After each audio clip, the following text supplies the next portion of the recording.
aqui, iniciando então a gravação, e já faço, antes de apresentar o Natan, o senhor Gustavo e Thaisa sabem, o Natan também sabe, que assistiu, hoje em homenagem ao meu valoroso colega, olha aí, viu, promessa, com a camiseta do Figueira, só que semana que vem eu vou provocá-lo, aí eu venho com a do Avaí, então, só para, né, equilibrar essa balança. Bom, mas nessa noite, meus amigos, tenho a honra, né, de apresentar aí um grande parceiro, um cara com uma capacidade intelectual gigantesca e que vocês vão conhecer ele nessa noite, vão poder perceber isso, a capacidade que esse grande jovem tem para teorizar, para pensar, analisar, e ele vai compartilhar um pouquinho desse conhecimento. Natan, ele está aqui, claro, convite do núcleo, né? Um convite expresso lá da chefia, né? Professor Alexandre. Natan, ele tem uma trajetória como PIBIC, né? Foi PIBICiano, podemos dizer aí, ensino médio também, né, Natan? Depois acessou a universidade e hoje está lá nosso convidado estrangeiro hoje, falando de Buenos Aires, então fazendo o seu sanduíche, doutorado sanduíche já, né? Então, ele vai contar um pouquinho dessa experiência, deu uma designação para nós de leitura, espero que, né, tenham conseguido ler nesse período aí nas últimas semanas, e mesmo com o recado de ontem, ó, não esqueçam, nós vamos conversar sobre esse texto. Então, Natan, seja bem-vindo, tá? Fale um pouquinho, eu sei que você é envergonhado, mas fique à vontade aí, dê fluidez na fala, fique muito tranquilo, tá? A gente está aqui para aprender com você realmente, e qualquer coisa, dá o grito. Ah, vai levar um tempo para a gente chegar em Buenos Aires, mas dá o grito aí. Tá bom? Muito obrigado. Bueno, imagina. Obrigado, Daniel, pelo convite, assim, meio compulsório, né? Mas meio simpático também. Eu vi alguns dos encontros, acho que eu não vi todos, eu vi o do Alexandre, o do Léo e o da Delza, mas eu escolhi fazer uma coisa assim um pouco diferente, porque, como o Daniel disse, assim, eu tenho um pouco de vergonha, eu não gosto muito de ficar falando da minha vida, não, assim, então eu fui realmente bolsista de iniciação científica no ensino médio, foi uma coisa importante para mim, depois bolsista na graduação, fiz mestrado, fiz a graduação em Ciências Sociais, faço agora uma segunda graduação em Letras, fiz mestrado na Sociologia, faço doutorado num programa interdisciplinar em Ciências Humanas, né, sou um ex-sociólogo, digo isso de vez em quando de piada, assim, mas eu acho que o que mais interessava para mim quando eu tive bolsa de iniciação científica no ensino médio era poder ver algumas coisas que eu não conhecia, e inclusive não entender algumas coisas, né? Acho que se eu precisasse, só para ficar assim um pouquinho na pegada do que foram os outros encontros e depois sair disso, eu acho que as duas coisas que eu mais aprendi quando eu era bolsista do ensino médio é que é importante não saber, é importante não entender, porque no momento em que tu não entende ou que tu não sabe, é onde tu consegue perceber aquilo que tu precisa começar a estudar. Então, se alguém vem, às vezes eu escuto alguma pessoa, ela fala coisas muito difíceis, e eu não entendo o que ela está dizendo, isso na verdade é uma motivação para eu tentar entender o que ela está dizendo e estudar mais. Então, né, não entender é sempre um estágio da pesquisa também, né, porque no momento em que a gente já sabe de alguma coisa, a gente não precisa estudar. A gente estuda quando a gente não entende, quando a gente não sabe. Então, não entender é importante. Né, e a segunda questão que eu acho que aprendi muito quando eu estava no grupo é que é sempre muito bom ser criticado. Quando tu entrega um texto para uma pessoa e essa pessoa diz o que tu fez aqui tá errado, tá errado, tá errado, tá errado, essa pessoa não está fazendo uma crítica à tua vida, ela está fazendo uma crítica ao objeto que tu produziu. A gente tem que sempre separar isso, né? Quando alguém está criticando a gente não está sendo criticado como pessoa, a gente está sendo criticado, o que está sendo criticado é aquele objeto que a gente produziu e está sendo criticado justamente para que a gente consiga deixar ele melhor. Então, acho que essa, sei lá, seriam as duas coisas que eu diria, assim, só para ficar, assim, comecinho, né, nessa linha mais Delza Léo, do que eu acho que eu aprendi com a iniciação científica no ensino médio, que eu diria eventualmente para vocês. Dito isso, eu tenho dois problemas. Eu geralmente falo muito rápido, e às vezes eu falo umas coisas meio complicadas, achando que todo mundo está entendendo. Então, assim, se eu estiver falando muito rápido, me avisem que eu falo mais devagar. E se eu falar coisas que vocês não entenderam, me avisem que eu falo de um outro jeito de novo para ver se vocês entendem. Até porque tem umas palavras meio difíceis, porque eu vou trabalhar com alguns conceitos aí. Então, se vocês não entenderem, avisem que eu repito, não tem problema. Sobre as câmeras, para mim não tem problema vocês não ligarem as câmeras. Só o que eu queria pedir para vocês, por favor, é liguem os microfones, porque pelo menos no começo eu preciso ouvir um pouco vocês. Porque é o seguinte, eu passei o conto do Edgar Allan Poe, espero que vocês tenham lido. É um conto curto, é um conto numa primeira camada de leitura fácil, embora ele é também um conto bem difícil, porque ele tem uns desdobramentozinhos, assim, umas situações de giro que deixam mais complicados. E é um conto de 1840, né? E eu queria perguntar para vocês, então, o seguinte, primeiro, vocês leram, né? O que vocês acharam do conto? Eu dei uma lidinha assim no começo, até achei um pouquinho complicado até, mas aí fui lendo e fui meio que desdobrando assim mais ou menos. Mas eu fiquei, não vou dizer que eu entendi muito o texto, mas foi mais ou menos assim. Mais ou menos. E Thaísa? Eu li também, eu achei um pouco complicado também.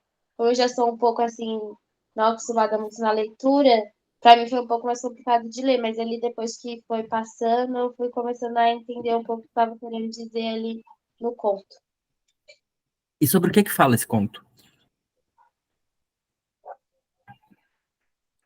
Eu vi ele falando ali que vai, falando ali do hotel, da rua, e ele vai meio que, tipo, como posso falar ali? Ele vai meio que falando, eu vi ali na parte do texto ali que ele vai falando sobre, acho que falando sobre Gentleman, que dali ele meio que divide ali, tipo, meio que uma raça, assim, de gênero, mas eu falando sobre mais coisas ali.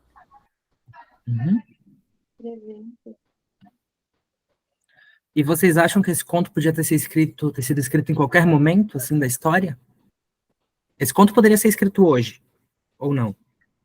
E eu acho que poderia ter sido escrito hoje. E poderia ter sido escrito... Esse conto é do século XVIII, é da metade do século XVIII. Vocês acham que esse conto poderia ter sido escrito no século XVI, por exemplo? 2 séculos antes? Eu acho que poderia também. Poderia? Uhum. Thaís, o que tu acha? Eu acho que não. Por quê? Eu acho que porque, assim, quando eu tava lendo, pra mim ele tava narrando a situação, ele tava acompanhando a pessoa, tudo, então ele tava narrando aquilo que ele tava vendo. Então eu acredito que no século XVIII, ali o que estava acontecendo, no século XVI provavelmente não aconteceriam os fatos que ele estava narrando, né, eu acho. Pode me dar um exemplo do que não aconteceria no século XVI? Que tá no conto, mas que não estaria no século XVI? E agora? É bem fácil, na verdade o Gustavo já disse. Mas ele disse sem saber o que estava dizendo. Me pegou. E agora? Quais foram as duas coisas que o Gustavo disse que eram os temas do conto, ou as imagens que apareciam no conto? O hotel e a rua. O que é um hotel e o que é uma rua? Onde que isso acontece? Onde que existe o hotel e onde que existe a rua?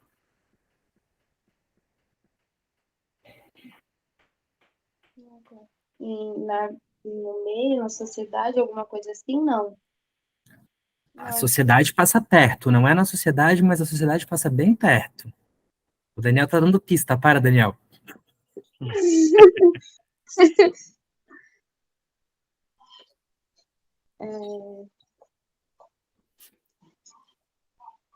Pensar. Gustavo, tu tem alguma ideia? Na cidade? É na cidade? O que é a cidade, gente? Você tem alguma ideia do que é a cidade? Que é o seguinte, às vezes a gente olha para um vaso e a gente sabe que esse vaso foi construído, né? Que ele não brotou de uma árvore, que ele não nasceu. A gente olha para uma luminária e a gente sabe que ela foi construída, que ela não brotou de uma árvore, né? Que ela não nasceu da natureza. A cidade é a mesma coisa. A cidade não é uma coisa que existiu desde sempre. A cidade é uma coisa que foi feita, ela foi feita há pouco tempo, na verdade.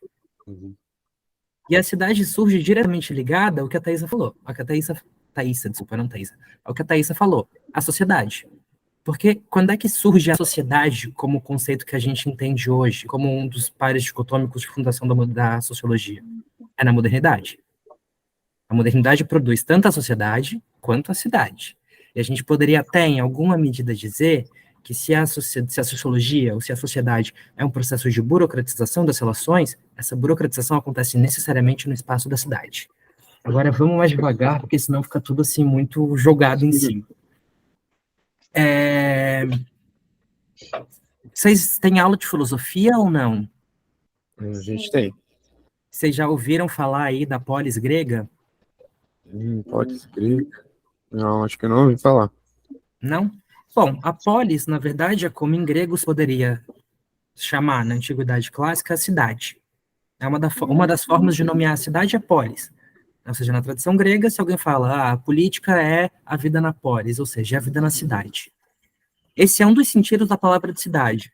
Só que esse é o sentido grego dessa palavra. O português, né, o Daniel falava antes dos problemas, assim, com o português, depois a gente fica velho, a gente tem que começar a estudar a história da língua, né, uma coisa meio chata, não tem que fazer. O português, ele tem principalmente duas linhas de influência. Por um lado, uma tradição grega, e por outro, uma tradição romana, né, uma tradição latina, que vem de Roma. Também são duas coisas bem misturadas. Se a cidade, na Grécia Antiga, se chamava polis, e que era o lugar da política, o sentido da cidade, como a gente entende hoje, ele vem do radical latino, que seria ubere, ou seja, o sentido de urbe, a cidade como espaço do urbano. Essa é a cidade que aparece no conto de Edgar Allan Poe. É uma cidade que não poderia existir no século XVI, porque no século XVI não existia uma estrutura de sensibilidade, de individualização e de subjetivação que desse condição de que existisse essa construção urbana que é tanto arquitetônica, ou seja, ela tem ruas, ela tem hotéis, mas ela também tem estradas, ela também tem transporte, ela tem iluminação pública. Isso aparece no conto do Poe, né? Já no começo ele fala da luminária de nome estranho, que agora eu não lembro qual era, e depois ele vai falar da luminária a gás, da iluminação a gás das ruas. Ela tem vidro, né? O que é a modernidade? A modernidade, uma das coisas, uma das várias coisas que a modernidade é. A modernidade é a arquitetura do ferro e do vidro. É aquilo que possibilita separar o que seria um interior e um exterior, e ver esse exterior de dentro do interior, e ver esse interior de fora dele também, pela ideia do vidro. Existe um crítico literário, sociólogo, filósofo, filólogo e várias outras coisas, que se chama Walter Benjamin, né, que é um cara muito interessante. Eu queria dar um texto dele para vocês, mas eu disse que eu ia ser bonzinho, que eu ia dar o conto do Pope, que era mais fácil. E o Benjamin vai dizer que a capital da modernidade é o século XIX. Né? Por quê? Porque é o momento no qual a cidade propriamente se edifica, a cidade se constrói, arquitetonicamente mesmo falando, mas também é o que constrói uma nova sensibilidade de se pensar as relações, a forma como as pessoas se relacionam. Porque se a gente for pensar num mundo arcaico, um mundo pré-moderno, tipo séculos XIV, XV, isso aí fica um pouco complicado, porque tem gente que vai dizer que a modernidade começa no século XVI com as grandes navegações, mas isso fica mais difícil, assim, né? Nós vamos pensar aí num mundo pré-cidade, ou seja, um mundo pré-século XVIII, pré-século XIX. Como é que se percebia as coisas? Existia a ideia de um corpo inteiro. Né? O que o Benjamin vai dizer num texto chamado O Narrador é que a literatura anterior ao século XIX era uma literatura ligada à visão, óbvio, aquilo que se vê, mas também aos cheiros, também ao tato, aquilo que pode ser tocado, também aquilo que é ouvido, também aquilo que é falado. Ou seja, a gente poderia pensar que existe, no mundo pré-moderno, uma experiência corporal que envolve o corpo inteiro, que toma todos os sentidos. O que a modernidade faz? A modernidade encolhe alguns sentidos e amplia outros. E o que a gente está falando aqui é de um processo histórico que pode ter um efeito direto em cima do nosso corpo, porque ele vai dando uma série de estímulos que fazem com que a gente desenvolva mais um dos sentidos e encolha os outros. Então, tem um sociólogo também, da passagem do século XIX para o século XX, que se chama George Simmel. E o que o Simmel vai dizer? Ele conta uma anedota, assim, muito bonita, né, até. Nunca antes na história do mundo a gente pôde ver duas pessoas sentadas num bonde, uma de frente para a outra, sem falar nada. Ou seja, todo mundo começa a se ver mais, mas a falar menos, porque você começa a ter a ideia de um desconhecido, né, de uma pessoa que é estranha, que não pertence à tua vida diária e com a qual tu não vai conversar no meio da rua. Mas o fato de tu não conversar com essa pessoa não significa que tu não vai olhar para essa pessoa. Então, com isso, começa a se desenvolver todo um jogo de aprimoramento, ou de mudança mesmo, melhor do que aprimoramento, um jogo de mudança dos sentidos, no qual a visão começa a adquirir uma centralidade e os outros sentidos a gente vai meio que, para usar o conceito assim correto, a gente vai recalcando. Ou seja, a gente vai criando uma espécie de resistência corporal que camufla os sentidos. A gente inventa primeiro o perfume para não sentir o odor. A gente abstrai um pouco a audição, porque se a gente for andar para uma cidade, tem barulho o tempo inteiro vindo de todo lugar. A gente não consegue processar todos esses barulhos ao mesmo tempo. Então a gente vai acostumando o nosso ouvido a não escutar mais aqueles barulhos mínimos, assim, a caneta batendo na folha do papel, que é o que eu estou fazendo agora. A gente não escuta mais isso, a gente só vai escutar aquilo que se destaca.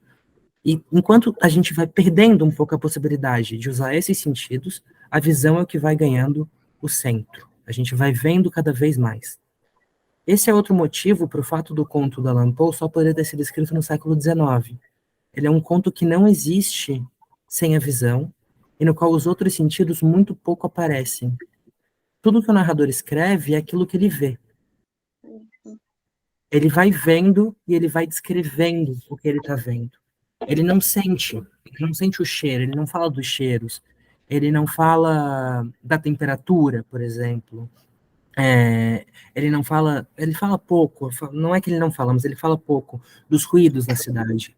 O que ele mais fala é aquilo que vê.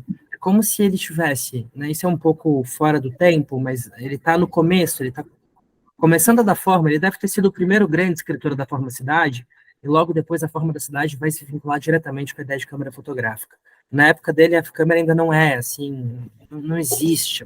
Quer dizer, está começando a existir, mas ainda não é muito importante. Agora, é basicamente como se ele pegasse uma câmera fotográfica e fosse filmando o que está acontecendo. Ou seja, é a visão que está no centro do conto dele. Então aí a gente tem dois motivos para esse não poder ser um conto do século XVI.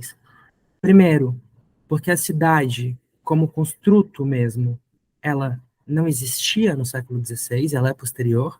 E segundo, porque a sensibilidade que a cidade coloca como uma nova forma de se relacionar com as pessoas também não existia no século XVI.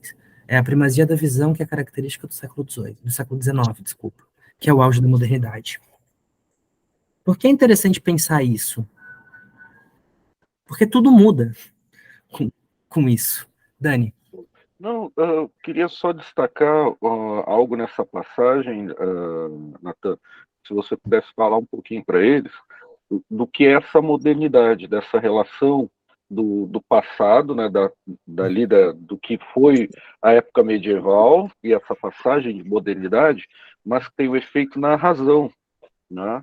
Então, toda a questão do religioso fica para trás, que dá as respostas, né, esse desencantamento, vamos dizer, e como que a razão vai ocupando esse lugar e a cidade, né? O que você já falou, mas talvez eu acho que é importante eles entenderem o que é essa questão de modernidade e como que a racionalidade é importante nesse processo. Vamos por parte.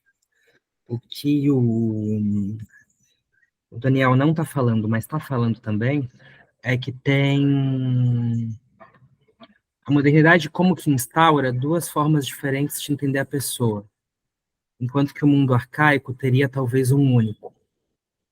Quando a gente está falando de um mundo antes da modernidade, a gente tem a ideia da pessoa como inerente a uma espécie de tradição, não no sentido negativo, não é que a tradição seria ruim, mas a ideia de que a tradição pressupõe que as pessoas dialogam ou elas têm um fundo, para usar um conceito da semântica que o Daniel não gosta, elas têm um fundo conversacional comum. O que significa fundo conversacional? Significa que as pessoas sabem conjuntamente daquilo que está sendo falando, que todas conhecem minimamente aquele assunto, então podem acompanhar esse assunto.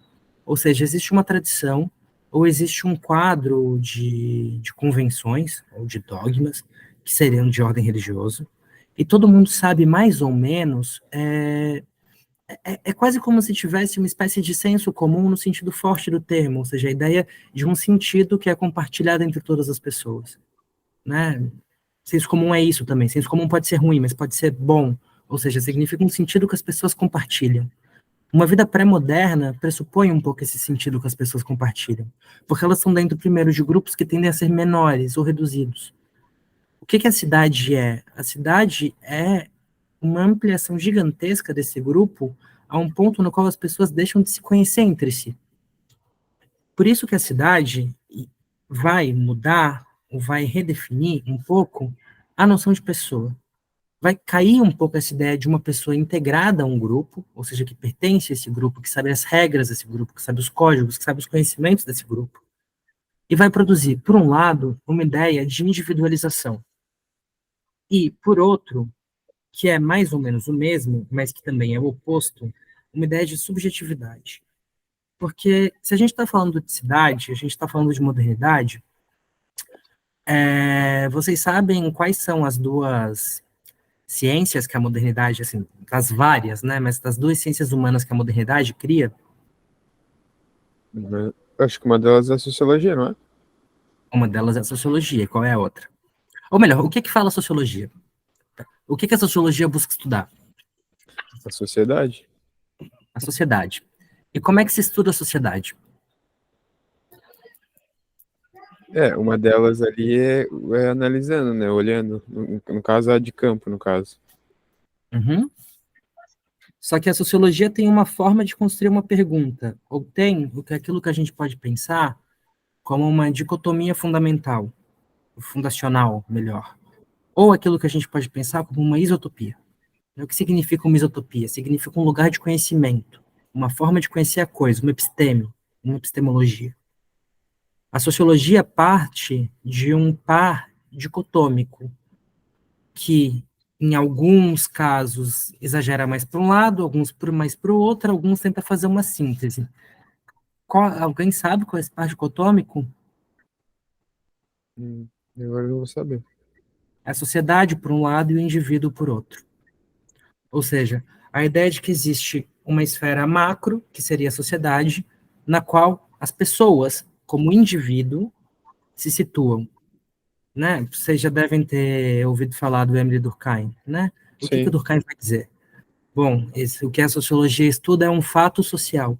O que é um fato social? São as coisas que acontecem na sociedade, mas que elas não dependem da vontade propriamente do indivíduo para que elas aconteçam.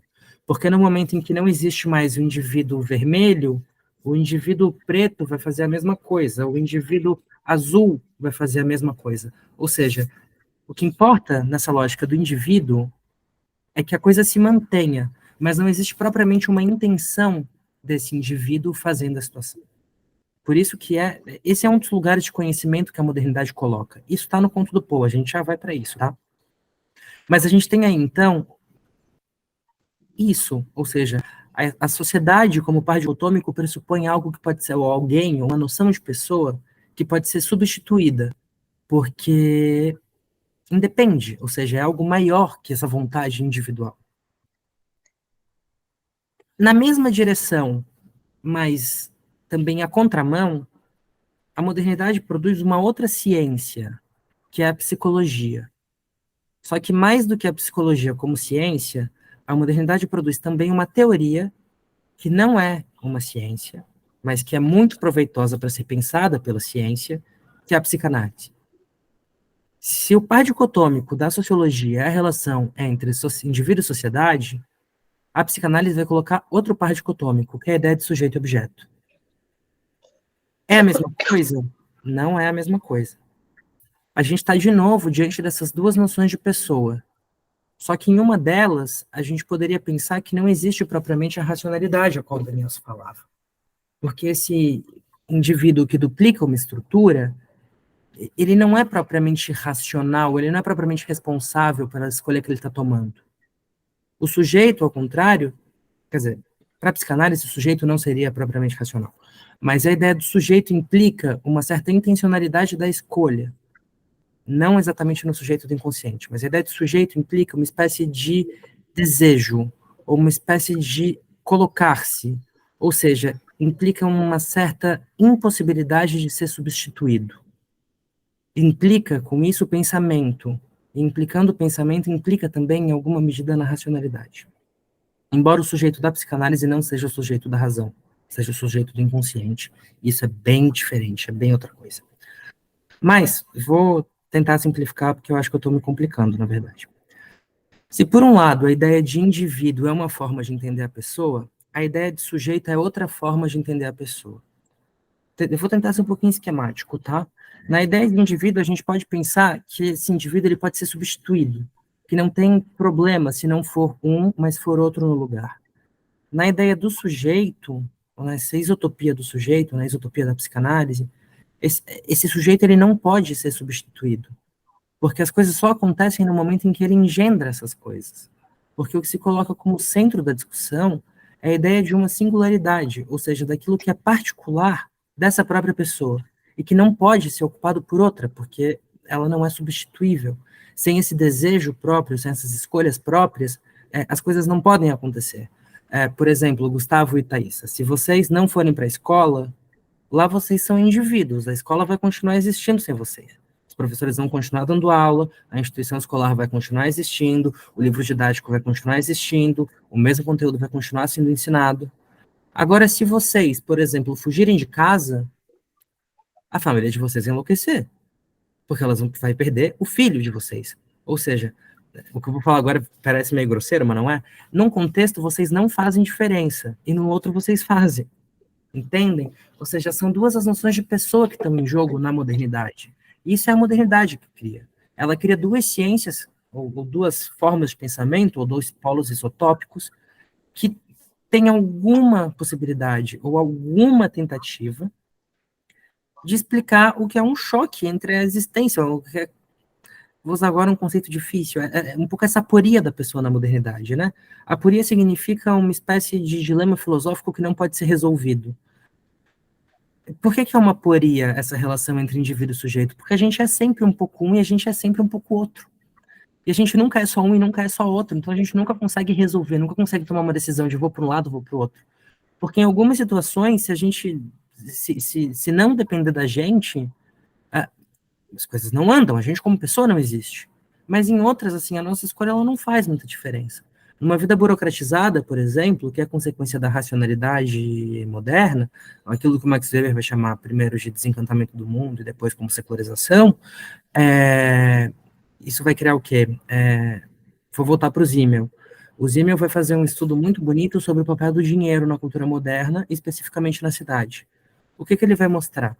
Se na vida pré-moderna as pessoas podiam fazer trocas, ou seja, eu te dou 1 quilo de farinha e tu me dá 1 quilo de carne seca, na modernidade o papel dinheiro, o dinheiro como forma papel mesmo, ele marca uma espécie de impersonalidade da troca, né? Ele não tá muito na linha de Marx, nesse caso, mas ele está pensando em como a burocracia ela vai, em alguma medida, encolhendo essa espécie de vida mais ou menos coletiva, ou compartilhada, ou esse sentido compartilhado, que era característico do mundo arcaico, e vai colocando no lugar essa impessoalidade, ou seja, se tu chega atrasado 5 minutos no banco, esquece, o banco fechou, tu não vai entrar. Não adianta tu pedir para o teu vizinho e dizer que tu chegou atrasado, não vai acontecer. Existe essa impessoalidade. Thaisa, desculpa. Não, nada não. Não? Tá. Vocês estão acompanhando? Vocês têm alguma pergunta? Por enquanto, não. Não? Por enquanto, não. Então, vamos ver uma coisinha no conto do Paul, pra gente ver mais ou menos como isso anda. Só deixa eu achar aqui onde eu anotei. Tá. Dani, tu consegue pôr o conto? Obrigado.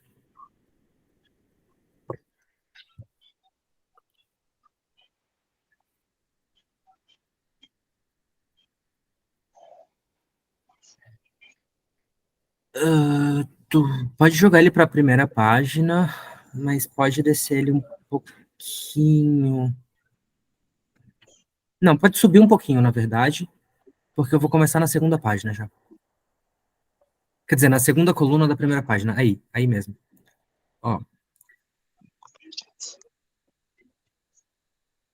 A rua do Hotel D uma das principais artérias da cidade, estivera todo dia cheia de gente.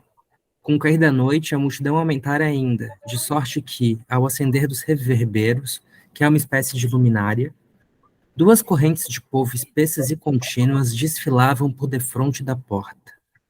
Aquele oceano tumultuoso de cabeças humanas enchia-me de uma emoção deliciosa e perfeitamente nova. Nunca me sentira em situação semelhante àquela em que me achava nesse momento particular da noite. Por fim, deixei de prestar atenção ao que se passava no hotel, absorto na contemplação da cena exterior. Ó, o que a gente tem? Por um lado, o hotel, como uma forma moderna de construção.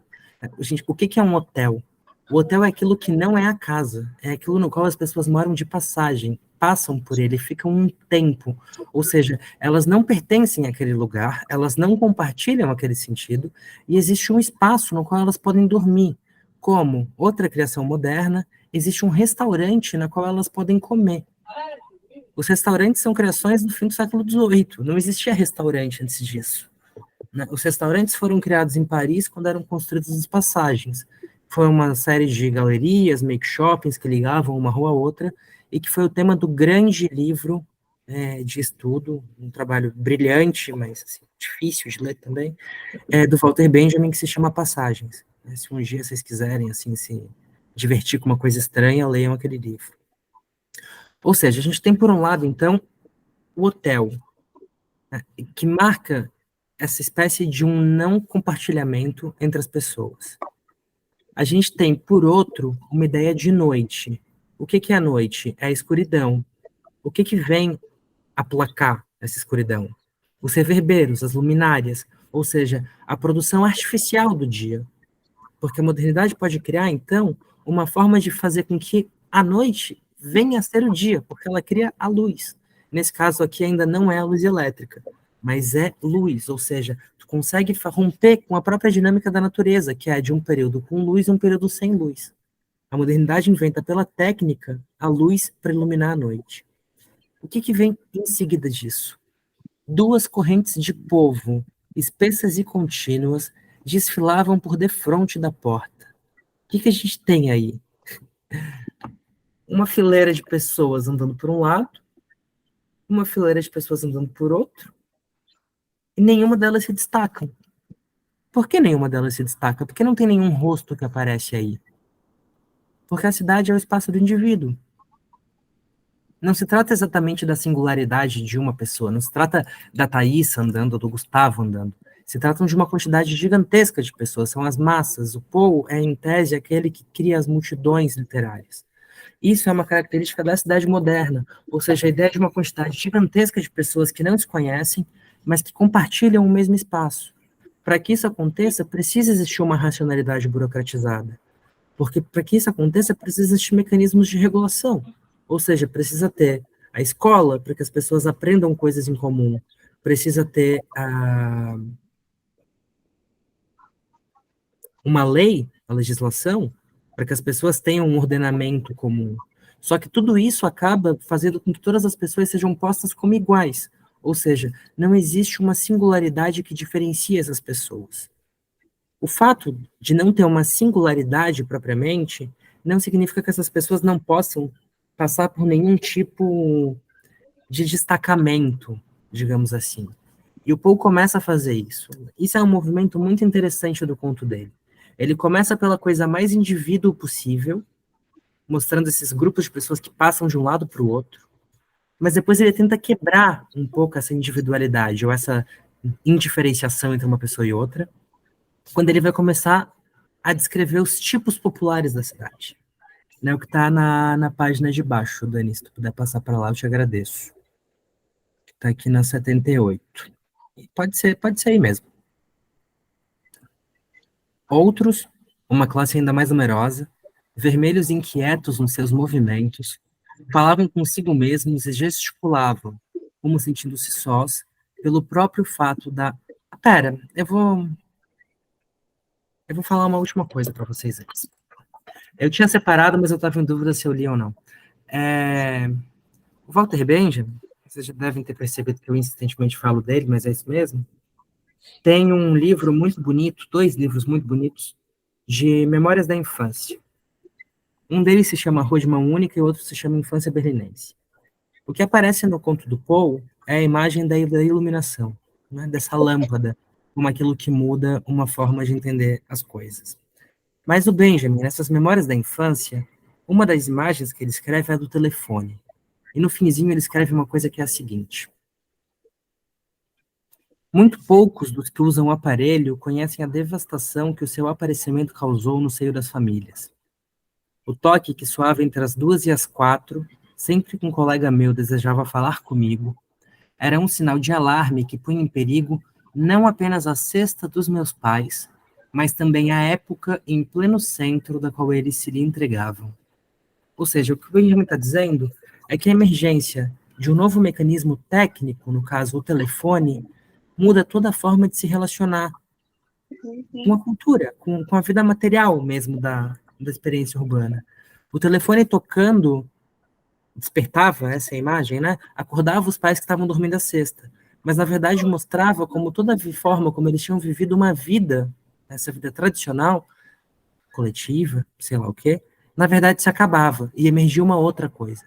Então, o elemento da luz aparecendo no Paul, depois vai aparecer a luz a gás, de novo, mais profundo, é dos mais expressivos, porque ele consegue mostrar por um elemento muito pequeno, ou seja, que mal aparece no texto, ele bota uma palavra ali estranha que ninguém conhece, eu não conheço, pelo menos, eu conheci lendo o texto, se tu não vai buscar, tu não sabe o que é, mas na verdade ele está mostrando como toda a questão muda a partir da iluminação, que depois vai ser a gás. Ou seja, a ideia, que quer dizer, que no conto mesmo vai ser a gás, depois vai ser a iluminação elétrica.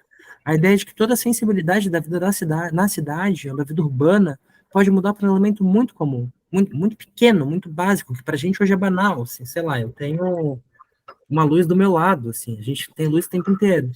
Mas em algum momento iluminar alguma coisa fez com que uma série de dinâmicas sociais mudassem. Ou seja, ele faz uma espécie de, não sei, um micromaterialismo, assim, e faz muito inteligentemente, porque ele bota ele bem perdido, tu quase não percebe, mas na verdade ele está mostrando como um elemento mínimo da técnica muda toda a sensibilidade. Isso é o que a modernidade vai fazendo o tempo inteiro, né? Ela vai criando elementos técnicos, e esses elementos técnicos vão mudando a sensibilidade o tempo inteiro. A câmera fotográfica, que é o que fundamenta esse ponto, é um exemplo. Agora eu vou voltar e vou ler esse pedaço, porque foi só um parênteses que eu devia ter feito antes, mas eu esqueci. Outros, uma classe ainda mais numerosa, vermelhos, inquietos nos seus movimentos, falavam consigo mesmos e gesticulavam, como sentindo-se sós, pelo próprio fato da multidão inumerável que os cercava. Esses, quando alguém lhes impedia o caminho, deixavam logo de resmonear, mas redobravam a gesticulação e, com um sorriso exagerado, esperavam a passagem da pessoa que lhes servia de obstáculo. Se os empurravam, cumprimentavam profusamente e pareciam confusos. Nestas duas classes de homens, além das circunstâncias que acabo de notar, não havia nada de característico. O seu vestuário pertencia a esta ordem que está exatamente definida pela palavra, decente. Eram, sem dúvida alguma, passeantes, procuradores, negociantes, fornecedores, agiotas, enfim, o ordinário banal da sociedade. Homens ociosos e homens ativamente ocupados de negócios pessoais, conduzindo-os sobre a sua própria responsabilidade. Esta gente pouco mereceu da minha atenção. O conto tem aí uma coisa bem literária, tá? Que é falar uma coisa, mas mostrar outra. Se vocês algum dia forem se dedicar um pouco à estética ou à filosofia da arte, vocês vão ver que existe uma diferença entre conteúdo e expressão. Né? O que o conto está dizendo em termos de conteúdo? Que essas pessoas eram banais, decentes, normais, que não existia nada que se destacava nelas. Né? O que está bem no finzinho. Homens ociosos e ativamente ocupados de negócios pessoais, conduzindo-os sobre a sua própria responsabilidade, esta gente pouco mereceu da minha atenção. Ou seja, eles não têm nada de especial, eles são normais e substituíveis. Isso é o que está sendo dito ali em termos de conteúdo. Agora, qual é o problema, ou qual é o interessante de pensar isso literariamente? O Poe, ele vai fazendo um jogo que começa do indivíduo mais indivíduo, assim, sem nenhuma vontade, e vai mostrando como esse indivíduo, na verdade, vai tendo mudanças.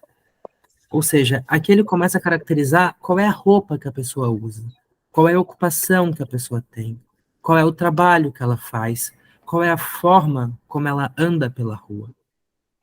Ou seja, eram passeantes, procuradores, negociantes, fornecedores, agiotas, ou seja, aquilo que antes era uma massa absolutamente compacta e sem nenhuma diferenciação, aqui vai começando a ser marcado que, na verdade, tem diferenças dentro dela, que essas pessoas não são todas iguais. A diferenciação entre essas pessoas funciona na lógica do indivíduo? Funciona, porque o que vai mostrar de novo Durkheim é que, bom, a divisão do trabalho social é uma forma de quando as pessoas já não fazem todas a mesma coisa numa vida em comunidade, elas precisam se dividir em diferentes atividades para que exista o funcionamento da sociedade. Mas aqui ela aparece com um outro caráter ainda. O que ele vai fazendo? Ele vai discriminando, né? Discriminar é preconceito, discriminar é como listar, né? Não é a mesma coisa. Tem uma diferença aí de I e de E. Ele vai discriminando quem são essas pessoas, ou seja, ele vai fazendo um pouco o movimento que é o da ciência moderna. O que a ciência moderna faz? Ela olha para uma coisa e ela diz isso, isso, isso, isso, isso. Isso é muito diferente da vida, da forma de conhecimento no mundo arcaico. É por isso que, de novo, Walter Benjamin, mas agora a forma específica como um filósofo italiano contemporâneo que se chama Giorgio Agamben vai ler Walter Benjamin, né, o que o Agamben vai dizer? Se no mundo arcaico poderia existir uma ideia de experiência, ou seja, esse aprendizado pelos sentidos, de um sentido compartilhado, o que a ciência moderna coloca em seu lugar é a ideia de experimento, ou seja, de uma repetibilidade do procedimento científico, mas também esse processo de catalogação, ou seja, de dizer como é um, como é outro, como é outro, como é outro. Ou seja, primeiro, o Poe como que imita, ou para usar o termo correto, mimetiza essa experiência plena de uma individualização como conceito sociológico. Em seguida, ele vai como que imitando, mimetizando também um pouco desse procedimento científico, que é o que dizer, uma coisa é uma coisa, outra é outra, outra é outra, e marcando a diferença entre elas. E ele vai continuar fazendo isso nos parágrafos embaixo, Dani. Se tu puder descer um pouquinho, eu te agradeço. Ó, a raça dos caixeiros viajantes, dos caixeiros saltavam aos olhos. Claro, ele não está falando da raça como condição corpórea, né? Ele está falando da raça como um grupo. Ou seja, existe um grupo específico de caixeiros. Depois, embaixo, vai aparecer um grupo específico de gentry. Depois vai aparecer um grupo específico de prostitutas. Ou seja, ele vai marcando como a cidade vai constituindo também esses subgrupos, ou essas diferenciações, que rompem com essa individualidade plena que era que estava na primeira cena, que era dos transeuntes caminhando de um lado para o outro, sem ter nenhuma singularidade. Aqui começa a aparecer a singularidade dessas pessoas, ou seja, vai marcando que existe algo de específico em cada uma, ainda que isso ainda não apareça de forma individual, ou seja, não aparece um sujeito que tem uma singularidade, mas aparece como um grupo. Existe um grupo de uma coisa, um grupo de outra, um grupo de outra, um grupo de outra. Ele ainda não chegou no sujeito, mas ele já saiu da lógica plena do indivíduo. E, se a gente for um pouco mais para baixo, tá? Na página 82, Dani, por favor. É onde vai ter a grande sacada do conto, né? Que é onde o conto ele vai indo, ele é grande assim no começo, mas na verdade ele acontece, ele primeiro dá essa ambiência da cidade, ele vai construindo essa cidade para depois acontecer o que acontece mesmo no conto. Dani, baixa mais um pouquinho, por favor. Aí. Agora tem que subir um pouquinho. Ó. Com a fronte encostada aos vidros, ocupava-me assim em examinar a chusma, quando descobri, de repente, uma fisionomia, a de um velho decrépito, de 65 a 70 anos. Uma fisionomia que me atraiu e absorveu logo a atenção pela sua absoluta idiosincrasia. Vocês já ouviram essa palavra? Não, isso aí eu nunca ouvi. Deixa eu contar uma coisa para vocês, gente. Quando vocês estão lendo um texto, vocês não conhecem a palavra, vocês procuram no dicionário, tá? Seus preguiçosos. Com certeza. Com certeza. Idiosincrasia é uma espécie de uma singularidade absoluta, ou seja, aquilo que uma pessoa mais tem de si mesmo e que nunca vai ser igual em outra. Ou seja, existe um comportamento idiosincrático no Gustavo, existe um na Thaísa, desculpa, um no Daniel, um no Marcos, um em mim, e um não vai poder ter o outro, porque esse é o que tem de mais irredutível, daí não no indivíduo, mas no sujeito. Ou seja, aquilo que a gente construiu como historicamente mesmo, assim, né? Aquelas coisas que a gente não se lembra, mas que quando a gente começa a fazer psicanálise, a gente começa a lembrar, sei lá, aquela experiência que a gente teve quando era criança, aquela forma de relacionar ou de lidar com uma situação que a gente vai desenvolvendo e vai virando um pouco nossa. Ou seja, aquilo que na psicanálise se chama também de sintoma. Essa característica que é própria de cada um e que a gente nunca encontra igual no outro. Ou seja, se a lógica ou a isotopia do indivíduo era precisamente a de uma substitutibilidade, ou seja, a ideia de que um podia ser trocado por outro sem nenhuma falta, ou sem nenhum problema, ou sem nenhum prejuízo para o resultado final, a idiosincrasia coloca o contrário, ela coloca essa coisa meio irredutível, essa coisa que é mais própria de cada um e que nenhum outro nunca pode ocupar no lugar. Então, o conto ele faz esse jogo, ele vai do mais substituível, passa por esses grupos meio intermediários, meio secundários, até que chega naquilo que é mais próprio de uma pessoa mesmo. E eu vou continuar a ler. Com a fronte encostada aos vidros, ocupava-me assim em examinar a chusma, quando descobri de repente uma fisionomia, a de um velho decrépito de 75 a 70 anos, uma fisionomia que me atraiu e absorveu logo a atenção pela sua absoluta idiosincrasia. Nunca vira na minha vida expressão semelhante àquela. Lembro-me de que o meu primeiro pensamento, ao vê-lo, foi que Hetche, se houvesse contemplado, tê-lo-ia preferido às figuras que lhe serviam de modelo para pintar o seu demônio. Como eu procurava, durante o curto instante de um primeiro olhar, fazer uma análise qualquer do sentimento geral que aquela criatura estranha me comunicara, senti elevarem-se-me confuso e paradoxalmente no espírito as ideias da vasta inteligência da circunspecção, da cupidez, da avareza sórdida, do sangue frio, da perversidade, da sede sanguinária, do triunfo, da alegria, do excessivo terror, do desespero intenso e supremo. Ou seja, todas aquelas que são sensações que pertencem necessariamente a uma pessoa específica. Porque o que dá terror a uma pessoa não dá a outra. O que dá prazer a uma pessoa não dá a outra. A avareza sórdida de um não é a avareza sórdida do outro. A perversão de um não é a do outro. Ou seja, vai tendo no conto, o conto ele é quase que um funil. Ele vai fazendo isso. Ele vai saindo desse máximo e ele vai chegando no mais mínimo, que é a experiência individual de uma pessoa. Vocês acompanharam até aqui?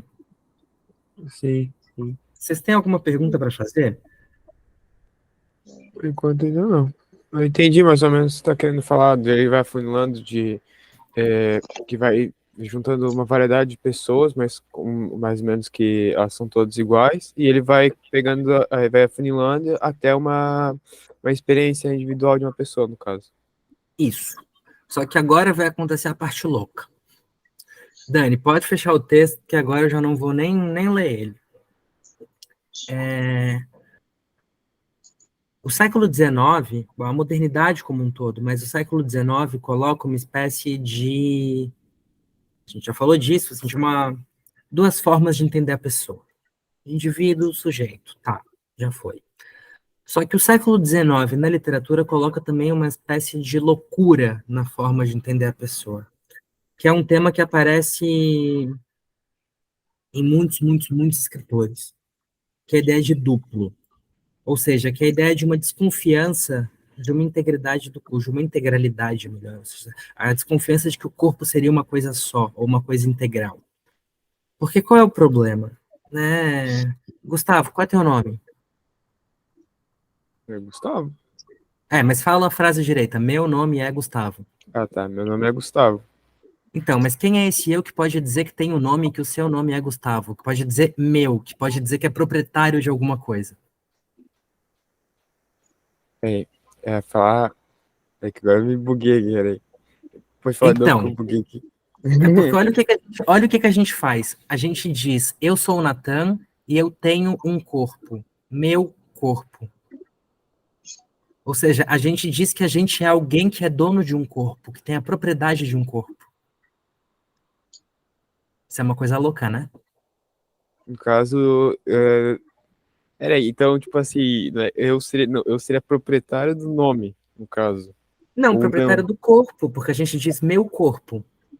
A gente diz minha casa quando a gente é proprietário da casa, a gente diz minha mochila quando é proprietário da mochila, e a gente diz meu corpo. Então a gente também é dono de um corpo. É confuso isso, né? Mas a gente fala isso o tempo inteiro. Agora, Agora deu começa a parte complicada. agora deu uma Mas bugada aqui. então, a gente faz isso e a gente não vai conseguir resolver filosoficamente esse problema aqui, porque ninguém conseguiu até hoje, e não vai ser eu que vou chegar perto disso. A pessoa que mais perto chegou deve ter sido a Cecília Serê, Dani, na tese dela. Ah, tô exagerando, mas é uma boa tese sobre o tema.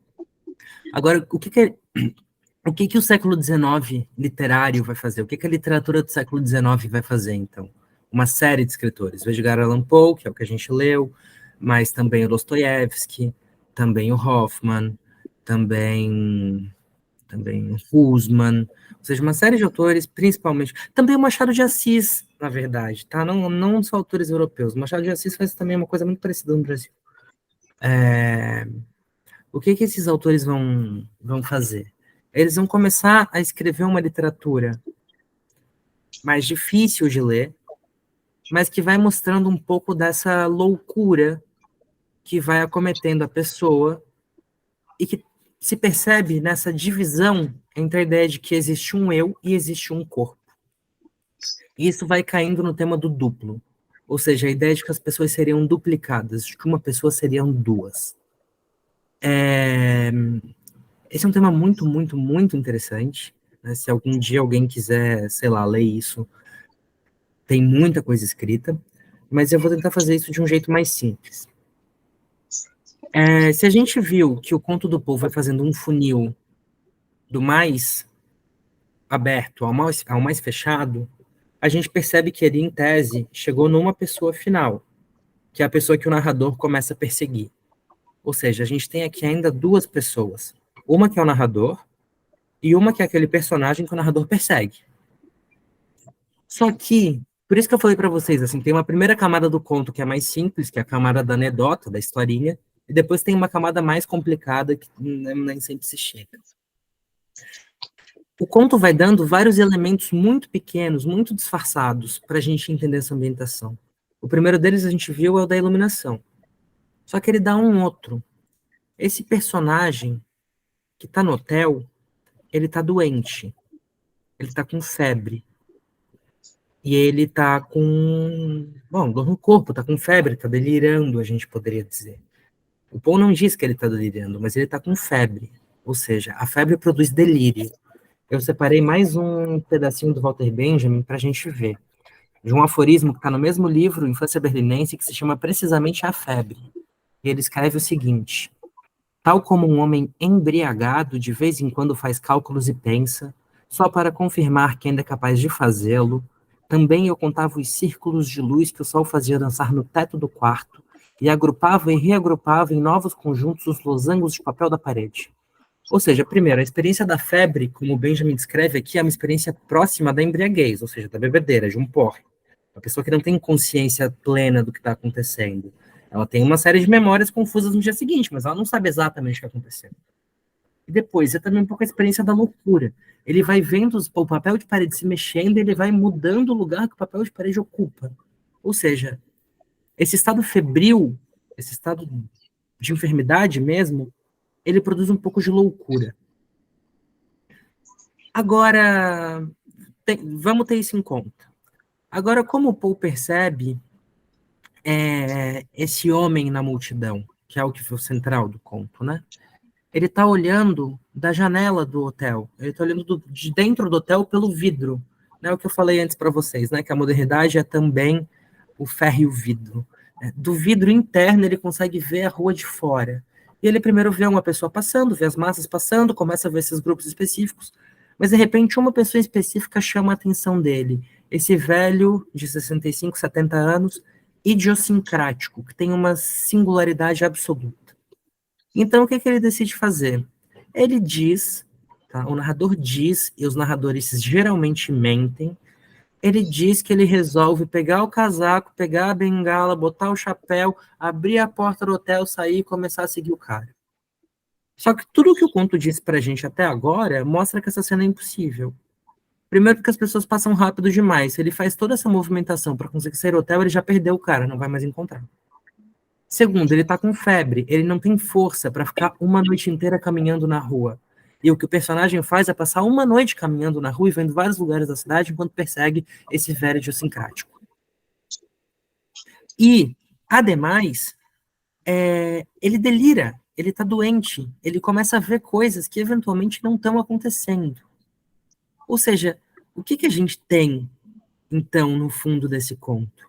Essa é a ideia do duplo. O cara, ele começa a ser meio que abalado por uma loucura, na qual, na verdade, ele está perseguindo a ele mesmo sem sair do lugar. Ele está dentro do hotel, delirando, achando que ele está na rua seguindo aquele que é ele mesmo, porque ele está duplicado. Ele deixa de ser uma pessoa e passa a ser duas. Tem um monte de elementozinho pequenininho no conto que vai mostrando como essa hipótese se constitui. Então, a gente parte primeiro dessa ideia do indivíduo como essa grande categoria, que não tem nenhuma singularidade. A gente vai para esses grupinhos intermediários, das prostitutas, dos agiotas, dos cafetões, de não sei quem, não sei quem, não sei quem. A gente chega nessa idiosincrasia de um sujeito específico, e no fim a gente percebe que essa idiosincrasia, na verdade, é do próprio narrador. Ou seja, o funil que primeiro era 1, virou 2, virou 3, agora chegou num quarto, chegou naquilo mais mínimo, que no fim é um pouco o lugar da literatura.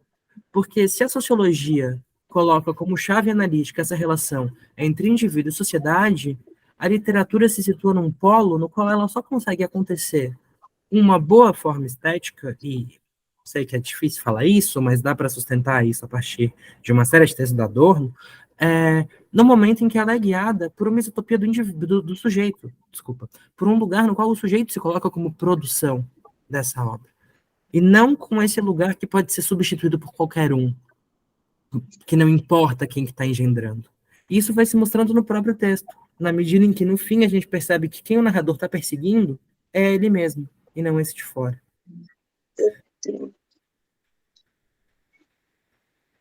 Thaís? Não, não é nada não, só fiquei meia... Meu Deus. Deu uma bugadinha, assim. Não, pera, gente, eu acabei, o que eu tinha preparado para falar era isso, agora me digam quais são as dúvidas de vocês e eu explico de novo o que precisar. Não, entendi, só que tipo assim, vai o raciocínio muito longe. Então, mas é que é isso, eu tinha chamado isso aqui de a cidade de modos de ler. A ideia é justamente entender também um pouco de que quando a gente lê um texto diz o que a gente está lendo, mas ele também diz mais um monte de coisa que a gente não consegue ler. E é por isso que a gente lê de novo, e de novo, e de novo, e repete, lê mais uma vez. É meio que isso, assim. Leiam um texto amanhã, sei lá, amanhã à tarde, tomando um café, e vejam se não faz sentido. Mas, Eu vou assim, ler de novo.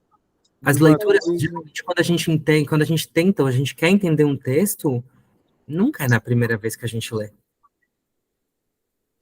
Uma Assim, coisa sai muitas outras.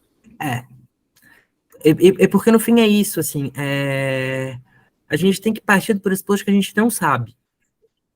Porque se a gente estiver assim, muito defensivo, ler o texto e diz, tô entendendo tudo, tá entendendo nada, tá?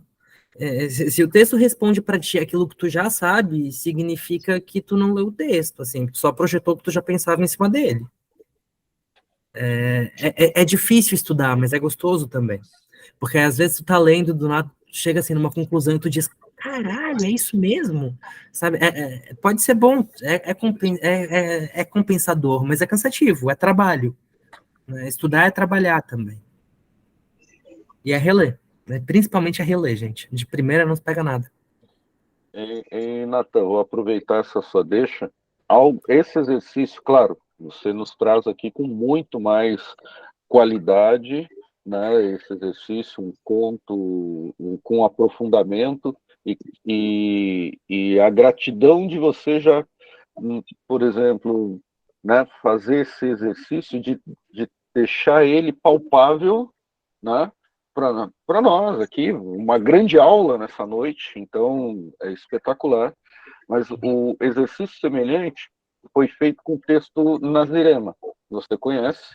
Então, né, eles também leram, não, claro que ali era uma outra perspectiva, né, eram outras chaves de leitura, mas esse exercício foi importante, perceber, opa, o texto fala algo mais, né, e como nós vamos nos aproximando desse texto para não se tornar tão estranho.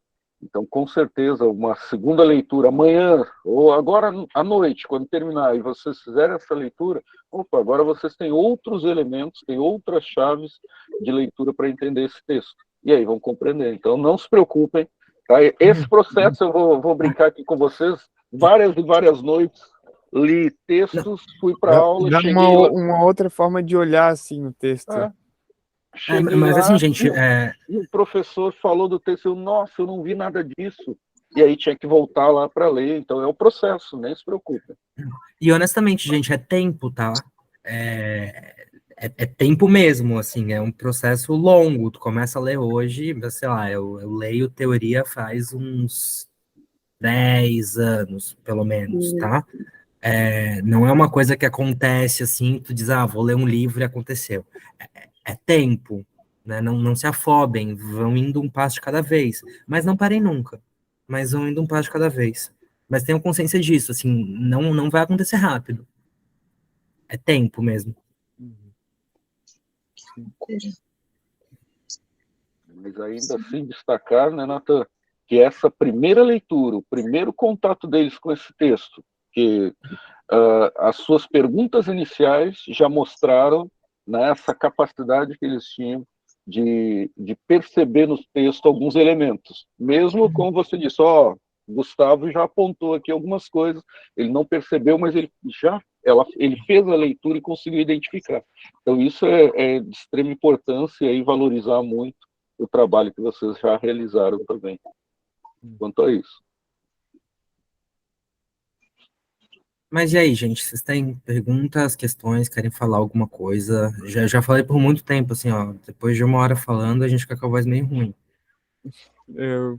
Depois eu vou dar uma relida de novo isso daí, porque agora dá tô falando agora, explicando mais o texto, assim, agora dá outra visão pro texto, eu vou dar uma relida e ver o que eu deixei passar, assim, e vou tentar melhorar, assim, nas leituras também.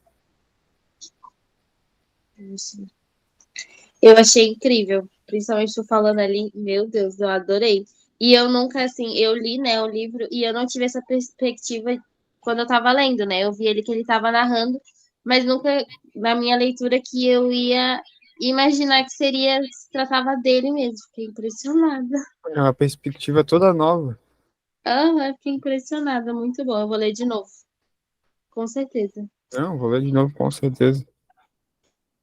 Aproveitem, leiam mais, assim. Essa é uma questão também. A gente vai começando a perceber mais das coisas quanto mais repertório a gente tem, tá? Então, sei lá, para eu pegar esse texto hoje, do século XIX, e entender que tem um tema do duplo desenhado ali, é porque eu já li muita literatura do século XIX sobre o tema do duplo. Então, tipo, quando a gente faz um problema, quando a gente tem um objeto de pesquisa, a gente tem que ler muitas coisas especificamente sobre aquele objeto. Mas a gente também tem que ler um mundo de coisas que circundam aquilo e que não se referem diretamente ao que a gente está estudando, mas que estão situadas no mesmo polo, no mesmo tempo e espaço, na mesma ambientação. Ou seja, a gente precisa ler mais, na verdade. Porque, às vezes, uma coisa que não tem nada a ver objetivamente com o nosso tema de pesquisa, ela pode fazer com que a gente tenha, sei lá, desencadeie um mecanismo de perceber uma coisa que depois vai estar naquilo que a gente está estudando. Então, é isso, sei lá, eu li o duplo do Dostoiévski porque eu gostava de literatura russa, assim. Não porque eu pensava que eu ia dar uma aula para vocês algum dia sobre o Allan Poe, sabe? Mas tem que botar um pouco essa coisa como um hábito de vida mesmo, uma prática de vida. Ler. em vez de, sei lá, ficar no celular à noite, né, não estou dizendo que não pode usar celular, cada um faz o que quer da vida, mas em vez de ficar 3 horas no TikTok à noite, fica uma no TikTok e fica 2 lendo. Faz as duas coisas. Mas é bom ir aprendendo a ampliar um pouco, não focar só numa coisa em específico, conseguir olhar aquilo que está ao redor dessa coisa. Porque isso pode fazer com que, quando tu volta para o teu próprio objeto, fica mais fácil de perceber coisas que, em princípio, não se percebe.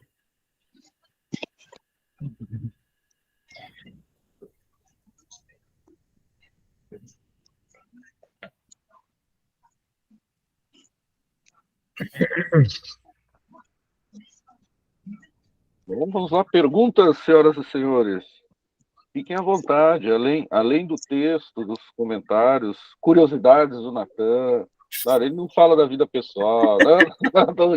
Mas tenham curiosidades aí, interesses, querem, né, caso queiram comentar sobre a pesquisa de vocês, tem dúvidas ainda, como que se aplica, em parte, o que o Natan falou nessa noite, como que isso, né, se reverte ali na pesquisa de vocês. Tem relação, não tem relação?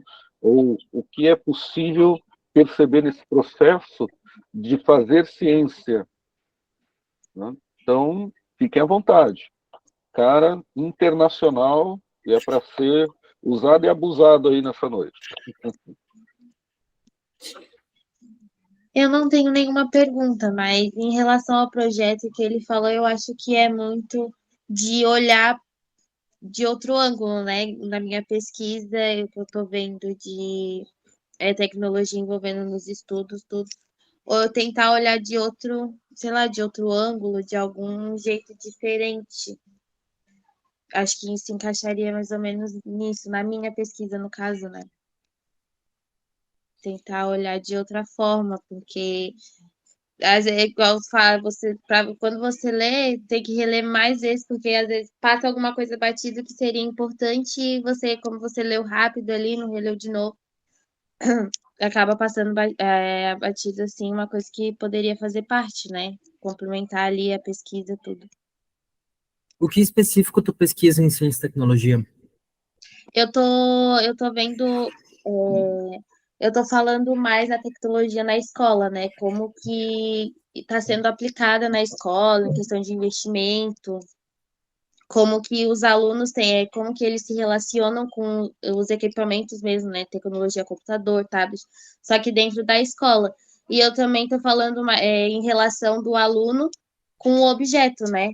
Porque às vezes você tem o material na escola, mas não tem em casa, então como que para o aluno que tem na escola e não tem em casa vai ajudar, né? Porque a gente no mundo tecnológico agora a gente faz tudo, né? A gente, tecnologia é tudo.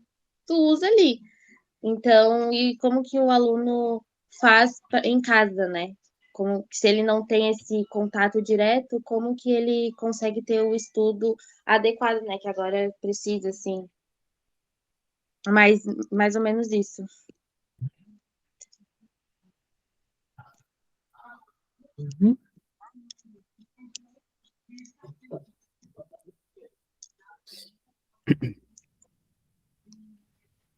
E o que eu ia falar? Eu vou só dar uma pincelada por cima do que ela falou. Que também ver esses outros ângulos de visão, né? Não usar o nosso. Eu tive até uma dificuldadezinha quando eu estava escrevendo o texto, que eu só estava usando a minha visão de coisa, não estava olhando em geral. Eu estava usando a minha visão. Agora, depois desse texto e outras coisas, e a ajuda do Marcos, tanto do Daniel aí, me ajudou a ver assim que tem que dar um passo atrás e ver o tudo, né? Não olhar só o que tu vê, mas a visão sociológica, os outros tipos de visões, no caso.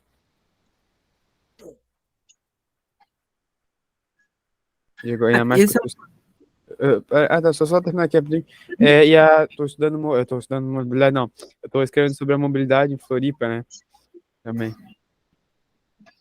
Então tem que estudar a cidade, tem que ler de novo conto. É. Não, mas é que esse que é o problema, assim, se a gente vai escrever sobre aquilo que a gente já sabe, a gente não precisa estudar, não precisa fazer pesquisa, é inútil. Você vai escrever aquilo que já pensa, é inútil, não faz sentido. Assim. Eu poderia muito bem falar assim, mobilidade de Floripa. Eu poderia usar minha visão e falar assim, não, mobilidade de Floripa é ruim. Pronto. Acabava ali. Mas daí é inútil, assim, porque daí tu escreve isso no Sim. Twitter, não precisa escrever um relatório de pesquisa. Não, é verdade, assim, a gente tem que... No fim é meio que o seguinte, assim, a gente tem que ter meio que em conta que a nossa opinião não importa muito. Importa o que a gente consegue sustentar empiricamente. Isso é difícil, porque às vezes a gente quer muito escrever uma coisa, quer muito dizer uma coisa, mas a gente precisa dizer aquilo que o objeto da condição da gente dizer. Né? O que tem que vir em primeiro lugar na pesquisa é aquilo que está sendo estudado, é o objeto que está sendo estudado, e não o que a gente pensa exatamente sobre ele, mas quais são os elementos que ele mesmo nos dá. No caso da Thaísa também, né? Tu disse, a tecnologia está em tudo. Sim, a tecnologia está em tudo, mas às vezes a tecnologia pode estar na escola e pode não estar em casa. Então, tipo, é isso que tem que romper, tem que sair um pouco desse lugar. A tecnologia está em tudo, porque tipo, ela está na tua escola, mas ela está na tua casa também, porque tu está na tua casa agora, usando o computador, falando com a gente. Bom, para ti sim, mas o mundo, né, assim, vou falar agora de novo, é só meio grosso, mas não é, o mundo não é você, né, ou seja, a gente não é o mundo é muito mais do que a gente, assim, né, isso a gente tem que sempre ter em conta quando faz pesquisa. Então, é legal, né, conseguir não falar só da própria opinião, até porque com isso a gente pode melhorar nossas opiniões, a gente pode aprender mais e pensar mais. E escrevam, gente. Não deixem para escrever o relatório em última hora, tá? Vão escrevendo as coisas conforme vocês vão fazendo, porque depois isso faz diferença. Vão escrevendo com falta mesmo. Vai anotando impressão e depois refaz, reescreve. Outra coisa, assim, ó, se eu falei para vocês que ler, na verdade, é reler, ler várias vezes, continuar lendo, escrever a mesma coisa, tá? Não existe nenhum texto que fica pronto no momento em que tu escreve. Escrever significa reescrever, assim, sei lá quantas vezes. Então, tenham em conta, assim, que é bom. E também outra coisa, é bom começar a escrever para exercitando o movimento da escrita, porque não é fácil. Uma coisa a gente, eu consigo escrever uma resposta de 10 provas, de 10 páginas numa prova. Então, se eu precisar escrever um texto de 10 páginas, é só eu escrever 20 respostas de 10 linhas. Não é. Um texto maior exige um nível de coerência muito maior. Não é fácil escrever 10 páginas. E não é escrever 20 vezes 10 linhas, é bem mais difícil. Então comecem sei lá, peguem um caderninho, façam um diário, tentem escrever 2 páginas seguidas sobre alguma coisa que vocês gostaram e tal. Mas para exercitar o movimento mesmo de pensar, botar a cabeça mesmo para pensar como usar a língua. A gente precisa botar a cabeça para pensar sintaticamente, assim. Eu sei que é meio chato, meio conceito de tio, assim, professor de português, meio chato, que ninguém aguenta, mas é que no fim faz diferença. Eu também não gostava dos meus professores de português, mas eles estavam certos às vezes. Eu preferia matemática do que português, eu odiava português. Você comentando aí, eu lembro de alguns encontros, né, grupo de estudo, e até mesmo o professor Alexandre falando dessa capacidade dos grandes autores e grandes intelectuais no exercício da escrita, né, deles, fazendo comparativo. De maneira imediata, talvez aqui Thaís, o Gustavo, tem a questão com a redação, né? E aí a redação tem lá introdução, desenvolvimento e conclusão. Então a gente pensa fazer uma redação de 20, 30 linhas seguindo essa estrutura. Agora imagina, Natan, que está estudando isso, que é o comentário então do Alexandre, você fazer isso em um parágrafo. Cada parágrafo tem introdução, desenvolvimento e conclusão. Isso é isso, né? Pera, É muito mais complicado. É muito mais complicado. E esse o Daniel fala um milagre, mas eu conto o nome do santo, tá? Se chama Theodor Adorno.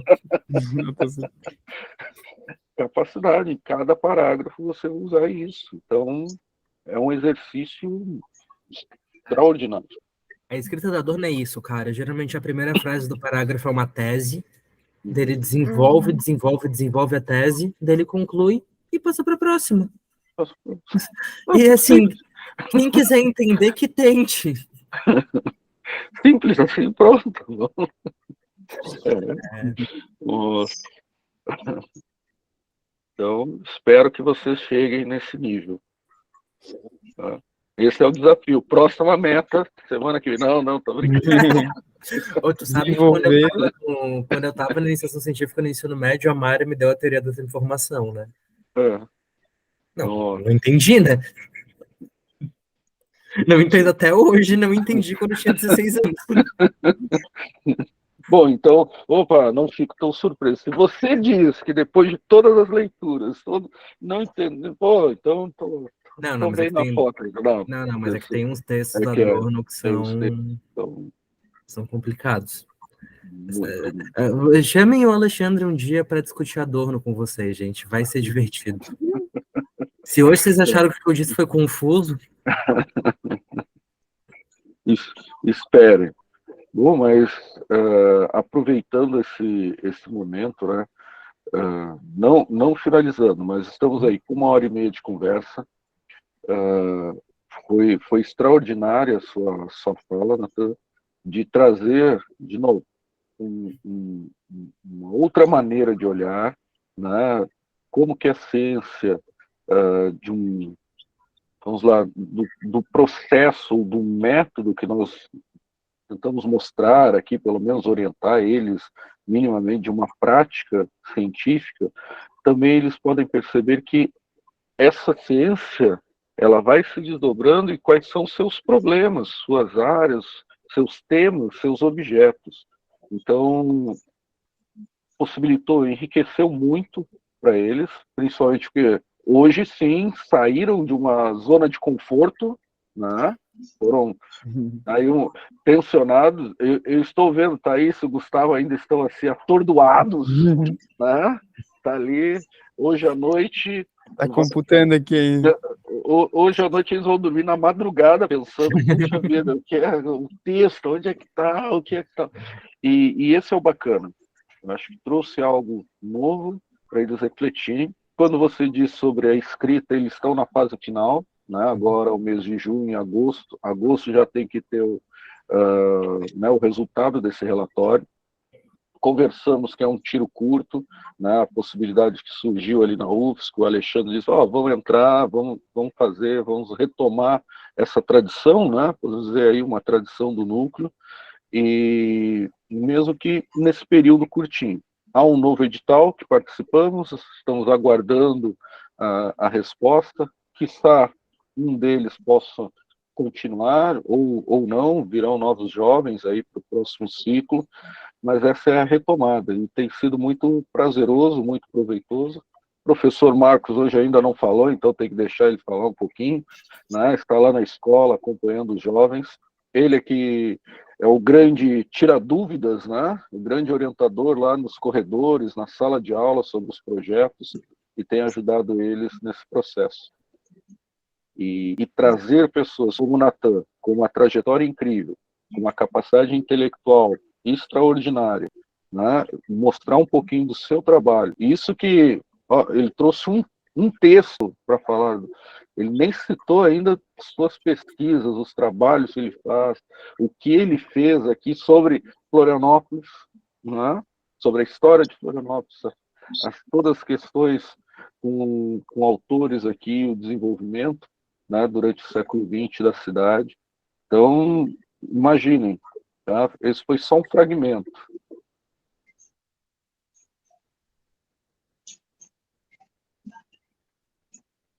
Mas, Marquinho, caso queira fazer alguma observação, e Natan, a noite é sua também, fique à vontade para comentar. Não, eu acho que tudo que o Natan falou, né, até depois do texto, reforça aquilo que a gente já vem falando, da escrita, né, do relatório. A gente tem as tabelas aí que eles estão preenchendo, né, e até por orientação, a gente está trabalhando lá pelo Google Drive, né, pelo Docs, a gente fez um arquivo para cada um, né, e a gente vai tirando as dúvidas por lá e pelo WhatsApp, né, pelo tempo que a gente tem, enfim. E aí, isso também eu já falo, Nathan, para eles, né, tudo que eles já escreveram, que foram vários exercícios, né, ao longo do projeto, enfim, e teve bastante escrita, enfim, leitura também, né?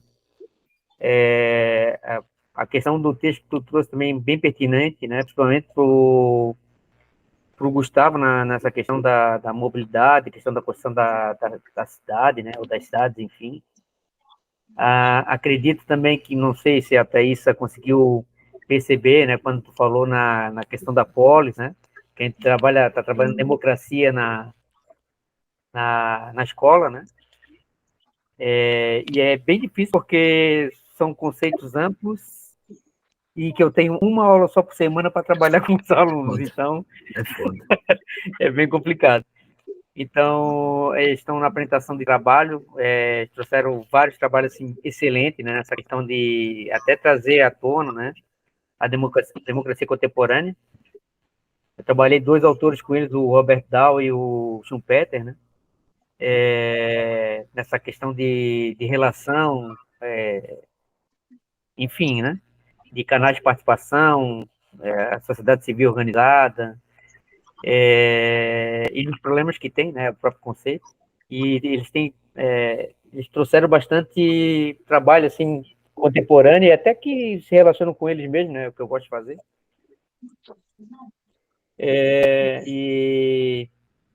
E assim, eu aprendo, né, eu falo que na aula de sociologia, quando eu estou aprendendo com eles, é porque está dando certa coisa, né?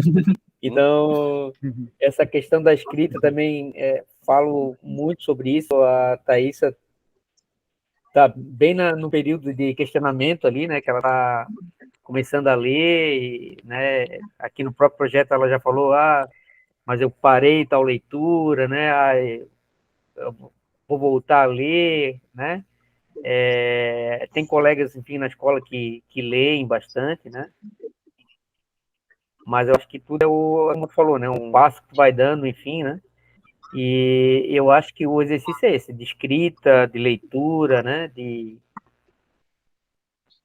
o que eu falo para eles é que esse exercício, né, assim como quando tu vai na academia de ginástica, né, ele melhora a tua dicção, melhora as tuas conexões cerebrais, enfim, né, e daqui a pouco, assim como eu e o Daniel, a gente entrou mais tarde na universidade, né, e a gente tinha essa dificuldade, né, até pela pouca leitura, pouca escrita, enfim, mas não beirou ali um semestre, né, a gente já estava escrevendo bastante, né, lendo bastante, e acredito, assim, que até pelo projeto, eu acho que ele traz isso, né, eu acho que eu nem falo que é que é uma lacuna, né, Daniel, eu acho que é um abismo, né, tem um abismo, assim, gigantesco entre o ensino médio e a universidade, né, e eu acho que a gente acabou, eu acho, talvez da pior forma, né, pela própria experiência, ainda bem, de novo, né, a gente, na universidade a gente teve um grupo que não era um grupo unido, mas que era um grupo que se ajudava, né, era um grupo que se ajudava, enfim, e eu acho que aprendi muito com meus colegas, né, e aprendo até hoje, né, e eu acho que foi isso que fez com que eu acho que é o período que a Thaísa está, né, que fez com que eu gostasse realmente da leitura, né, desse exercício. Acredito que esse texto que tu trouxe, né, e mostrou para eles eu não digo nem a questão de perspectiva, né, mas o que está implícito, né, o que estava até certo ponto implícito no texto, e que tem leituras juvenis, enfim, que trazem isso também, né. Eu gosto de falar que é uma leitura filosófica também, né, e que é bem importante, né? Que eles vão começar a perceber isso, né? O gosto pela leitura e pela escrita, né? Tem a ver com isso, né? Quando eu entrei na universidade, o meu objetivo era tentar explicar meu contexto. Assim, não, por que eu estou nesse contexto, né? Por que eu estou numa certa classe social, digamos assim, né? Para ser mais objetivo, né? Que classe social não é tão objetivo assim, né? Mas explicar minha vida, né? Enfim. E lá encontrei vários colegas, né? Uns que estavam quase na mesma situação que eu, né? E outros que até mais novos que a gente, né, Daniel? Que estavam assim surfando, assim, né? E é o que eu vejo isso na escola também. Essa questão de o aluno fez a prova, por exemplo, né? Por mais que seja objetiva, né? Fez a prova lá em, sei lá, 10 minutos, né? E os outros ficaram praticamente aí a aula inteira para fazer, né? E ainda tiraram nota ruim, né? E esse que terminou em 10 minutos, ele ainda pede para ler o livro aí. Não, professor, posso ler o livro que eu acabei a prova e tal, né? Eu acho que tem gente que fala que é dom, né? Eu acho que é a questão do exercício mesmo nesse sentido, né? E aí é como tu falou, né? Questão de leitura, né? De ler. E é aquilo, né? É um hábitos, né? Que a gente tem que adquirir. Eu falo tem, né? Mas é uma coisa, de certa forma, não tem que ser uma imposição, né? Não é uma imposição. Mas é algo que beira a questão do prazer, enfim, né? De escrever, de analisar, de fazer essa leitura, né? Com esse pano de fundo, digamos assim. E é engraçado, né? O texto, quando eu li o texto bem rápido, né? Uma coisa que eu não tinha me dado conta é o quanto na literatura o conto é parecido, ou é muito próximo, né? Digamos assim, à etnografia, né? Na questão antropológica da coisa. Né? Então, eu já li vários contos, até aqui de Floripa, né? E eu acho assim, muito, muito legal a maneira que a escrita prende, né? A leitura, assim, me chama bastante atenção nesse quesito, né? Assim como a antropologia também, né? Mas, assim, eu acho que, como os outros, né, convidados falar também, eles estão tendo a oportunidade, talvez, né, nessa transição. A Thaísa, por exemplo, termina o ensino médio esse ano, né? E aí ela vai ter a possibilidade de escolher, né? De ir para a universidade, enfim, né?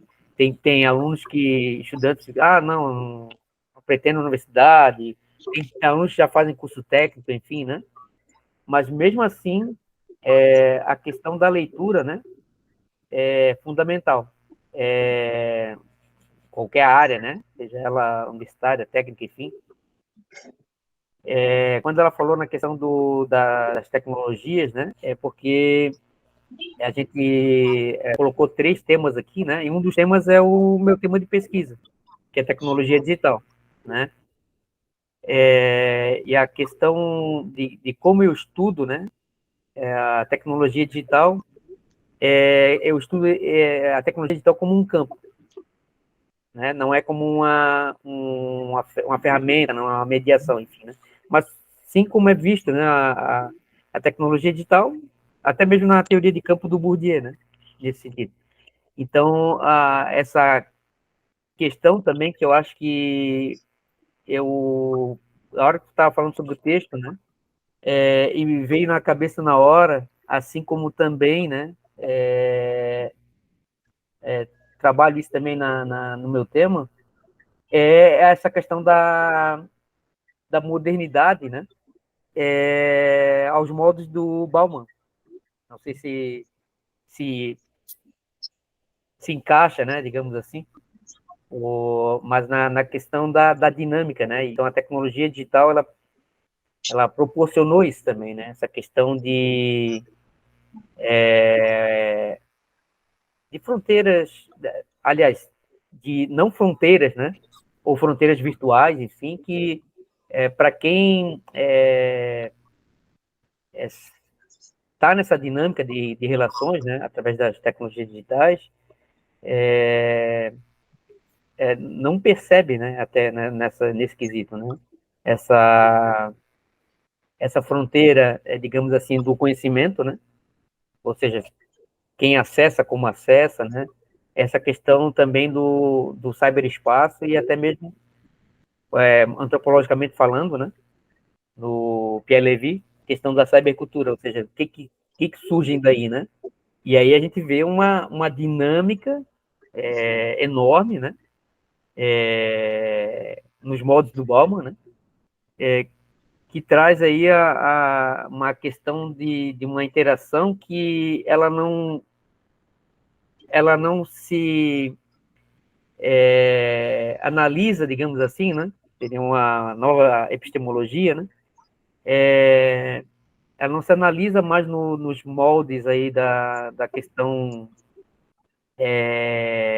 geográfica, digamos assim, né? Ao menos na questão tão física, né? Não que não estude, né? Mas essas fronteiras virtuais, né? Ou até para quem utiliza acha que não tem fronteira, né? Se busca, vamos dizer assim, o conhecimento, né? Tão dinâmico numa rede, digamos, né? Ou redes que vão convergindo, né? Pelo interesse, enfim, por essa interação. E aí a questão dos temas, enfim, né? Eu acho que a Thaís, quando estuda tecnologia digital, né? Eu acho que é bem essa questão. E talvez, né, como eu já falei, até do relatório, tem que trazer essa questão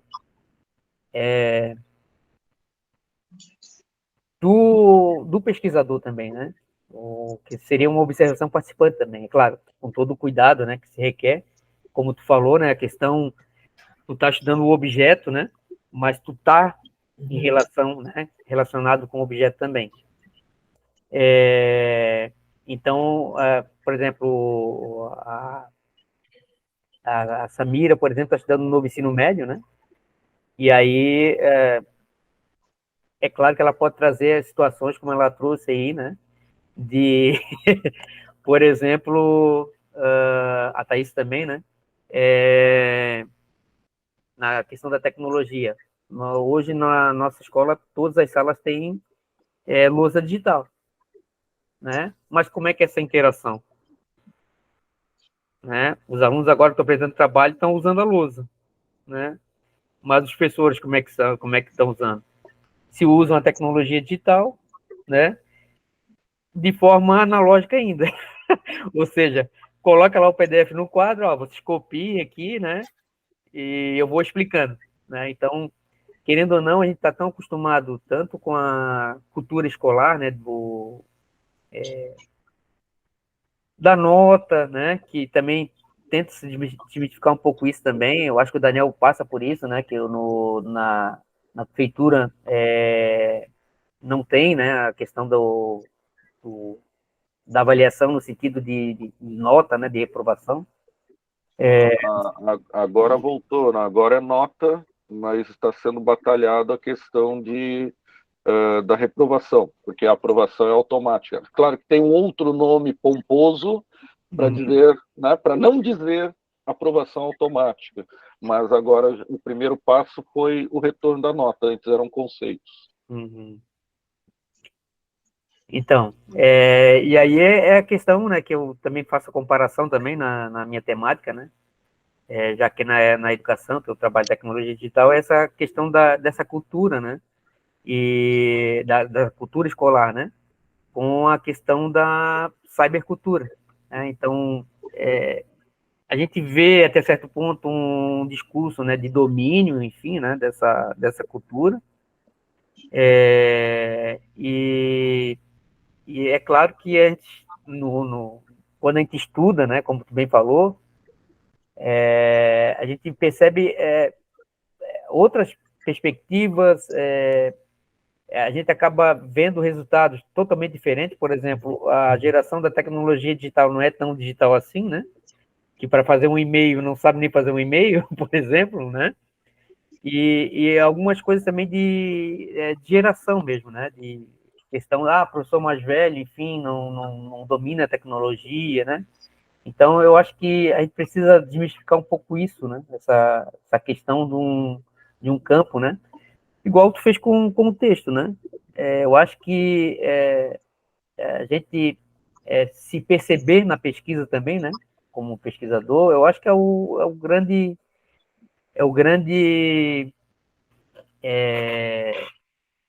como é que eu posso falar? A grande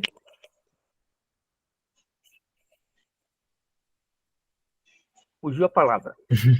Deixa eu ver aqui.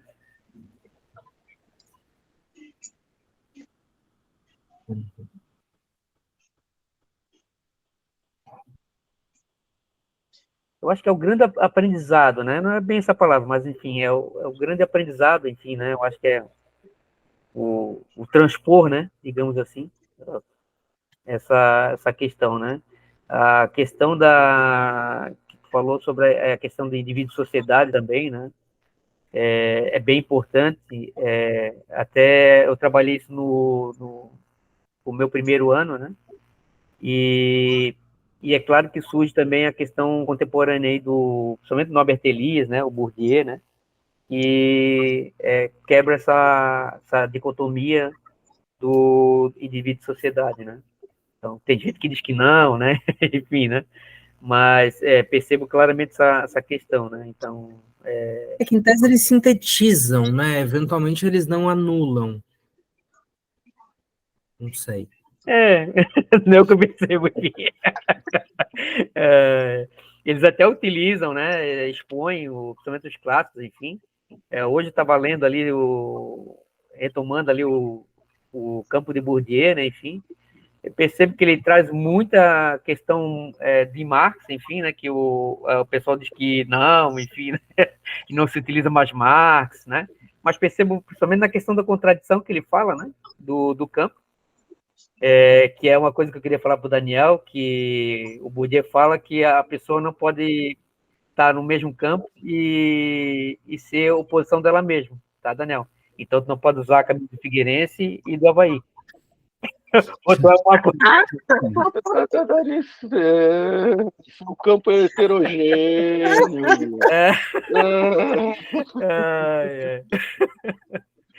Mas ele fala na questão da oposição, né? Enfim, e eu vejo muito isso na teoria marxista também, né? No materialismo histórico dialético, né? Então, até queria fazer uma pergunta para ti, enfim, né? Tu falou para mim, tu falou aqui na questão da psicanálise, eu fiquei pensando porque acho que é uma questão, problema, digamos assim, das ciências humanas. E que, às vezes, eu fico muito instigado, digamos assim, quando me falo isso. Também os antropólogos falam muito na questão da ciência. Uhum. Né? Se a psicanálise é ciência ou não, eu não sabia que ela estava nesse quesito, né? Não, ela não está. De estar se questionando se é ciência ou não. Se é Não, pseudociência, se é... não, assim, a psicanálise não se propõe a ser uma ciência. A questão é essa, assim, a psicanálise foi desenvolvida para ser um método clínico. Ela é lida dentro da ciência, mas ela, por si, não é uma ciência, tanto que não existe um curso universitário de psicanálise. Existe psicologia, só que a ideia de pessoa da psicologia e da psicanálise é diferente. A psicologia parte com a ideia da ideia de identidade, a psicanálise da ideia de desejo. A psicologia não se pretende ser uma ciência, tanto que essa forma de ensinamento desculpa, a psicanálise não se pretende ser uma ciência. Tanto que a forma de ensinamento da psicanálise é, primeiro, atrelada à prática, né, ou seja, tu tem um tripé na formação, ou seja, a formação teórica, estar em análise e analisar alguém, ou seja, é uma formação prática, e ela se dá fora de um quadro institucional, como seria a universidade. Na psicanálise, ela meio que não quer ser cientificizada. Tá. É que eu li um pouco de Freud, né? E Lacan também, né? Mas, enfim. Não, mas fala. Não, mas é essa questão, porque o Daniel acho que deve também ter ouvido isso, passado por isso. Aliás, em 2019 eu vi muito isso, né? E aí, com a questão do contexto político, enfim, também vi bastante gente sair das salas de aula, né? Enfim, e explicar o que estava fazendo dentro da universidade, sabe? Então, para mim, é uma coisa bem instigante essa questão de ser ou não ser, né? Ciência. E até na questão, o Bourdieu fala também muito sobre isso, né? A questão da função social, né? Enfim, acadêmica, né? E assim, é bem complicado ouvir, às vezes, o professor na antropologia falar que não importa se é ciência ou não é, enfim, né? Tanto faz. Eu já não penso dessa forma, né? Analisando aí de forma até científica, né? Essa questão. E também eu acho que quando se propõe nessa vertente aí, né? De questionar se é ciência ou não, ou o que a gente faz ali, né? Eu acho que abre um caminho bem perigoso, no caso foi o bolsonarismo, né? Para questionar realmente qual a nossa função, né? Enfim, para que serve a ciência, se é ciência mesmo, né? A gente foi bastante questionado nesse quesito. Somente dentro da escola foi pior ainda. Então, na educação básica foi pior ainda essa quesito. Inclusive, né, a gente tinha que andar pisando em ovos, né, porque tinha coisa que dava para falar, tinha coisa que não dava para falar, né. Então, é bem complicado, até porque, de novo, né, tecnologia digital, rede social, né, enfim. A professora Letícia Cesarino, ela está estudando bastante essa questão das redes sociais, enfim, né. Já li o livro dela e traz bem essa questão dessa dupla torção, né, ou essa distorção, enfim, da questão do que é realidade, né? Enfim, eu acho que aí sim a psicanálise já tem graduação, tá? Então, mas isso tem um curso no Brasil, na PUC de São Paulo, né? Isso. Que é o que os psicanalistas meio que abominam, na verdade. Pois é, eu Toda já a entendo. comunidade psicanalítica não foi totalmente contra a formação, a criação do curso. Eu vejo como uma escola dentro da psicologia, né? Enfim, assim como eu vejo também como um método também, né? E aí, quando a gente começa a falar de método, que eu gosto bastante, né? Eu acho que daí a gente já parte para alguma coisa científica, né? Eu li o livro do Freud ali, A Teoria dos Sonhos ali, e parece uma coisa assim que sonho é uma coisa que a gente não consegue analisar, né? Enfim, e eu acho que foi bem, bem detalhado, assim, né? A questão do método, a questão o Carl Jung também, ele analisa, né? Claro, não dentro confrontando Freud, né? Enfim, mas vê essa questão mais antropológica também, né? Dos arquétipos também, né? Então, não sei, eu vejo, claro, eu teria que, como tu falou, né? Ler mais ali, eu leio bastante psicologia, né? Mas estudar uma vertente, né? Uma escola, enfim, eu acho que é bem, bem interessante também nesse sentido, né? Traria mais assim a questão de como é estruturado o trabalho do Freud, tudo ali. Nossa. E a questão que falou, é claro, né? A questão do Freud é o inconsciente, né? Mas sempre ancorado no pré e no consciente, né? Que depois ele vai falar do superego, ego, enfim, né? O id, né? Então, eu acho que é um eu acho uma estruturalismo. coisa. Eu acho uma coisa que vocês já tensionaram a mente desses dois hoje à noite e agora trazer esse assunto que aí a gente sobe, né, mais alguns degraus, não sei, faço aqui da mediação da noite. Nós temos mais alguns minutinhos para atingir nosso teto aí de 2 horas. Então, não sei se, né, Gustavo, Thaísa tem um comentário final, o professor Marcos quer fazer um comentário final, para a gente fechar realmente o encontro.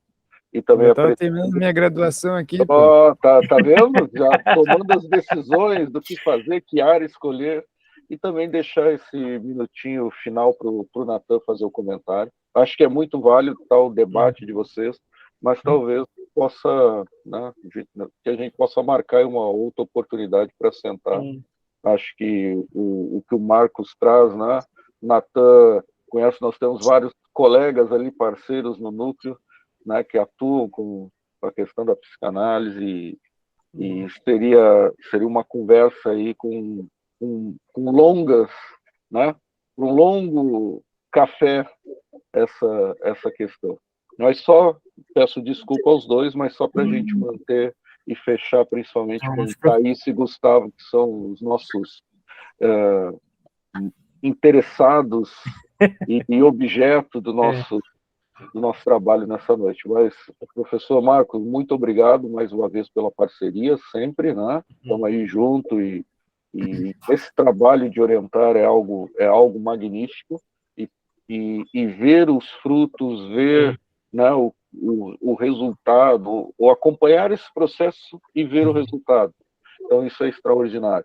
Natan, bom, sem palavras, né? Você é só elogios. Agradeço muito sua parceria, sempre o respeito, sempre esse carinho, né? Essa reciprocidade, mas também elogiar sempre sua capacidade de análise, de síntese, sua transposição didática, vamos dizer aí, para nós falar desse conto que não é simples, né?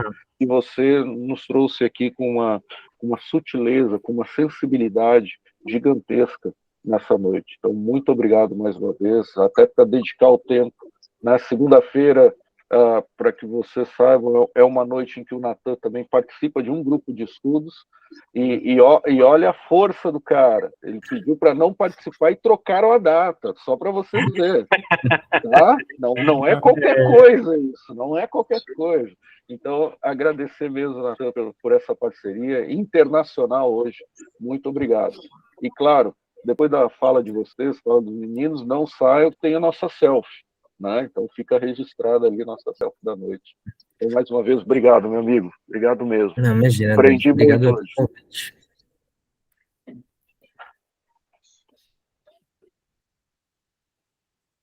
Então, quem vai? Ó, o Gustavo apareceu lá, grande.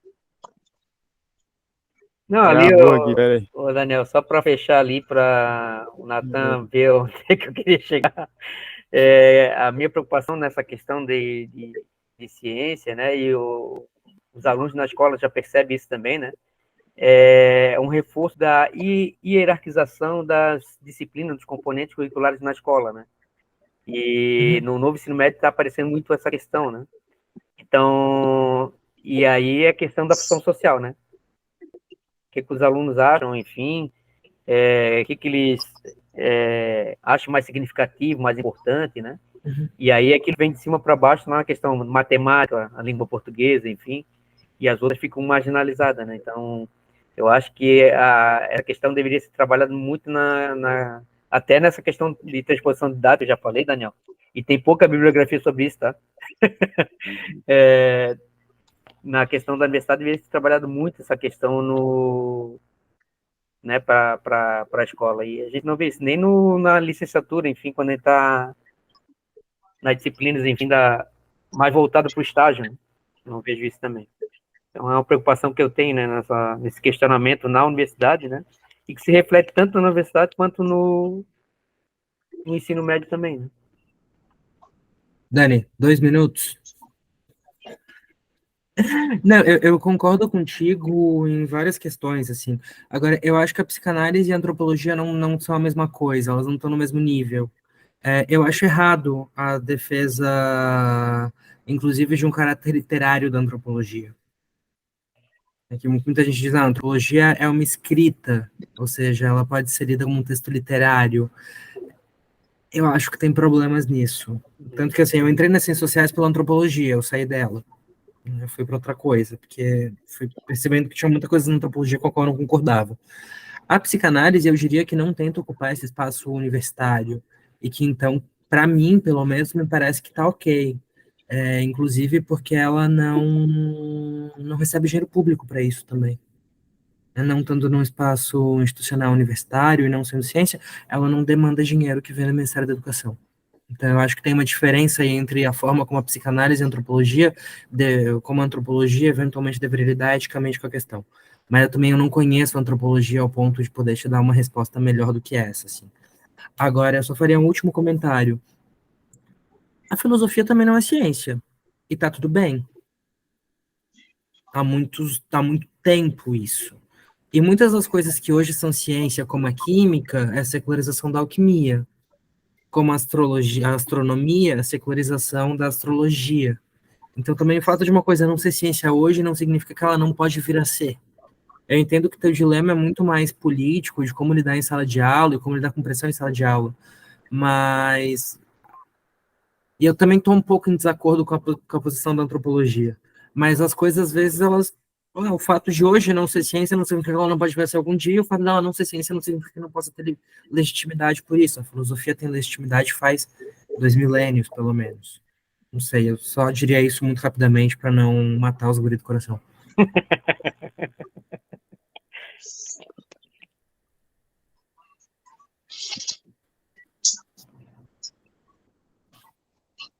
Então, Thaís e Gustavo, gostaria de encerrar nossa conversa de hoje. Comentário final, tchauzinho.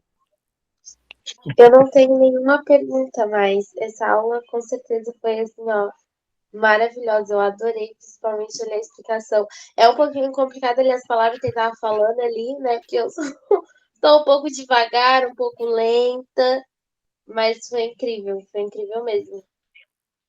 Obrigado. Bom. Seu Gustavo? Pra mim foi a mesma coisa, assim, mas eu dormi com a cabeça pensando, né? Eu Hoje, dormia. Eu vou ver se eu vou conseguir dormir, né? Porque. amanhã não vou para aula. Amanhã vai faltar aula de sociologia. Foi só. Maravilha. Bom, Gente, agradeço ao Daniel pelo convite, vocês que escutaram, assim, umas coisas meio estranhas, eu sei, mas é isso, foi o que eu falei no começo, é importante também não saber, ou seja, ouvir, não entender, mas continuar pensando. A primeira vez que eu li um texto do Benjamin, eu precisava apresentar ele numa reunião, eu não entendi, eu fui na reunião e falei, gente, desculpa, mas não tenho nada a dizer. Então, faz parte, porque realmente gradual o negócio, assim, leva tempo, mas acontece. Então, força para vocês e não desistam. E se vocês continuarem, ano que vem a gente faz algum encontro pessoalmente na UFSC. Ano que vem eu volto, vocês devem começar a ir presencial. Enfim. Legal. Bueno, Legal, obrigado, ótimo. Dani. Eu E acho obrigado, que Marcos, também, né? essa fala é importante, né, de saber os seus próprios limites e poder, então, correr atrás dessa superação. Bom, dona Thaísa, consegue abrir a câmera para a gente fazer aquela selfie final? Ajeita aí todo mundo. Arrumar o cabelo aqui. Perfume, falando da cidade, perfume. Não, é só ver, né? Só ver, né, Natan? Então, feito. Não é só ver, mas é uma primazia do exame. Em parte, claro, fazendo no jogo ali essa primazia. Bom, então bora mas lá. O cheiro pode aparecer como resistência, como as Madelines do Proust. Boa. Ó, tem mais assunto para vocês aí. Vai continuar, hein? Assunto existe. Não falta assunto, né? Então, galera, vamos lá. Pibica Ensino Médio aí. Sorrisão.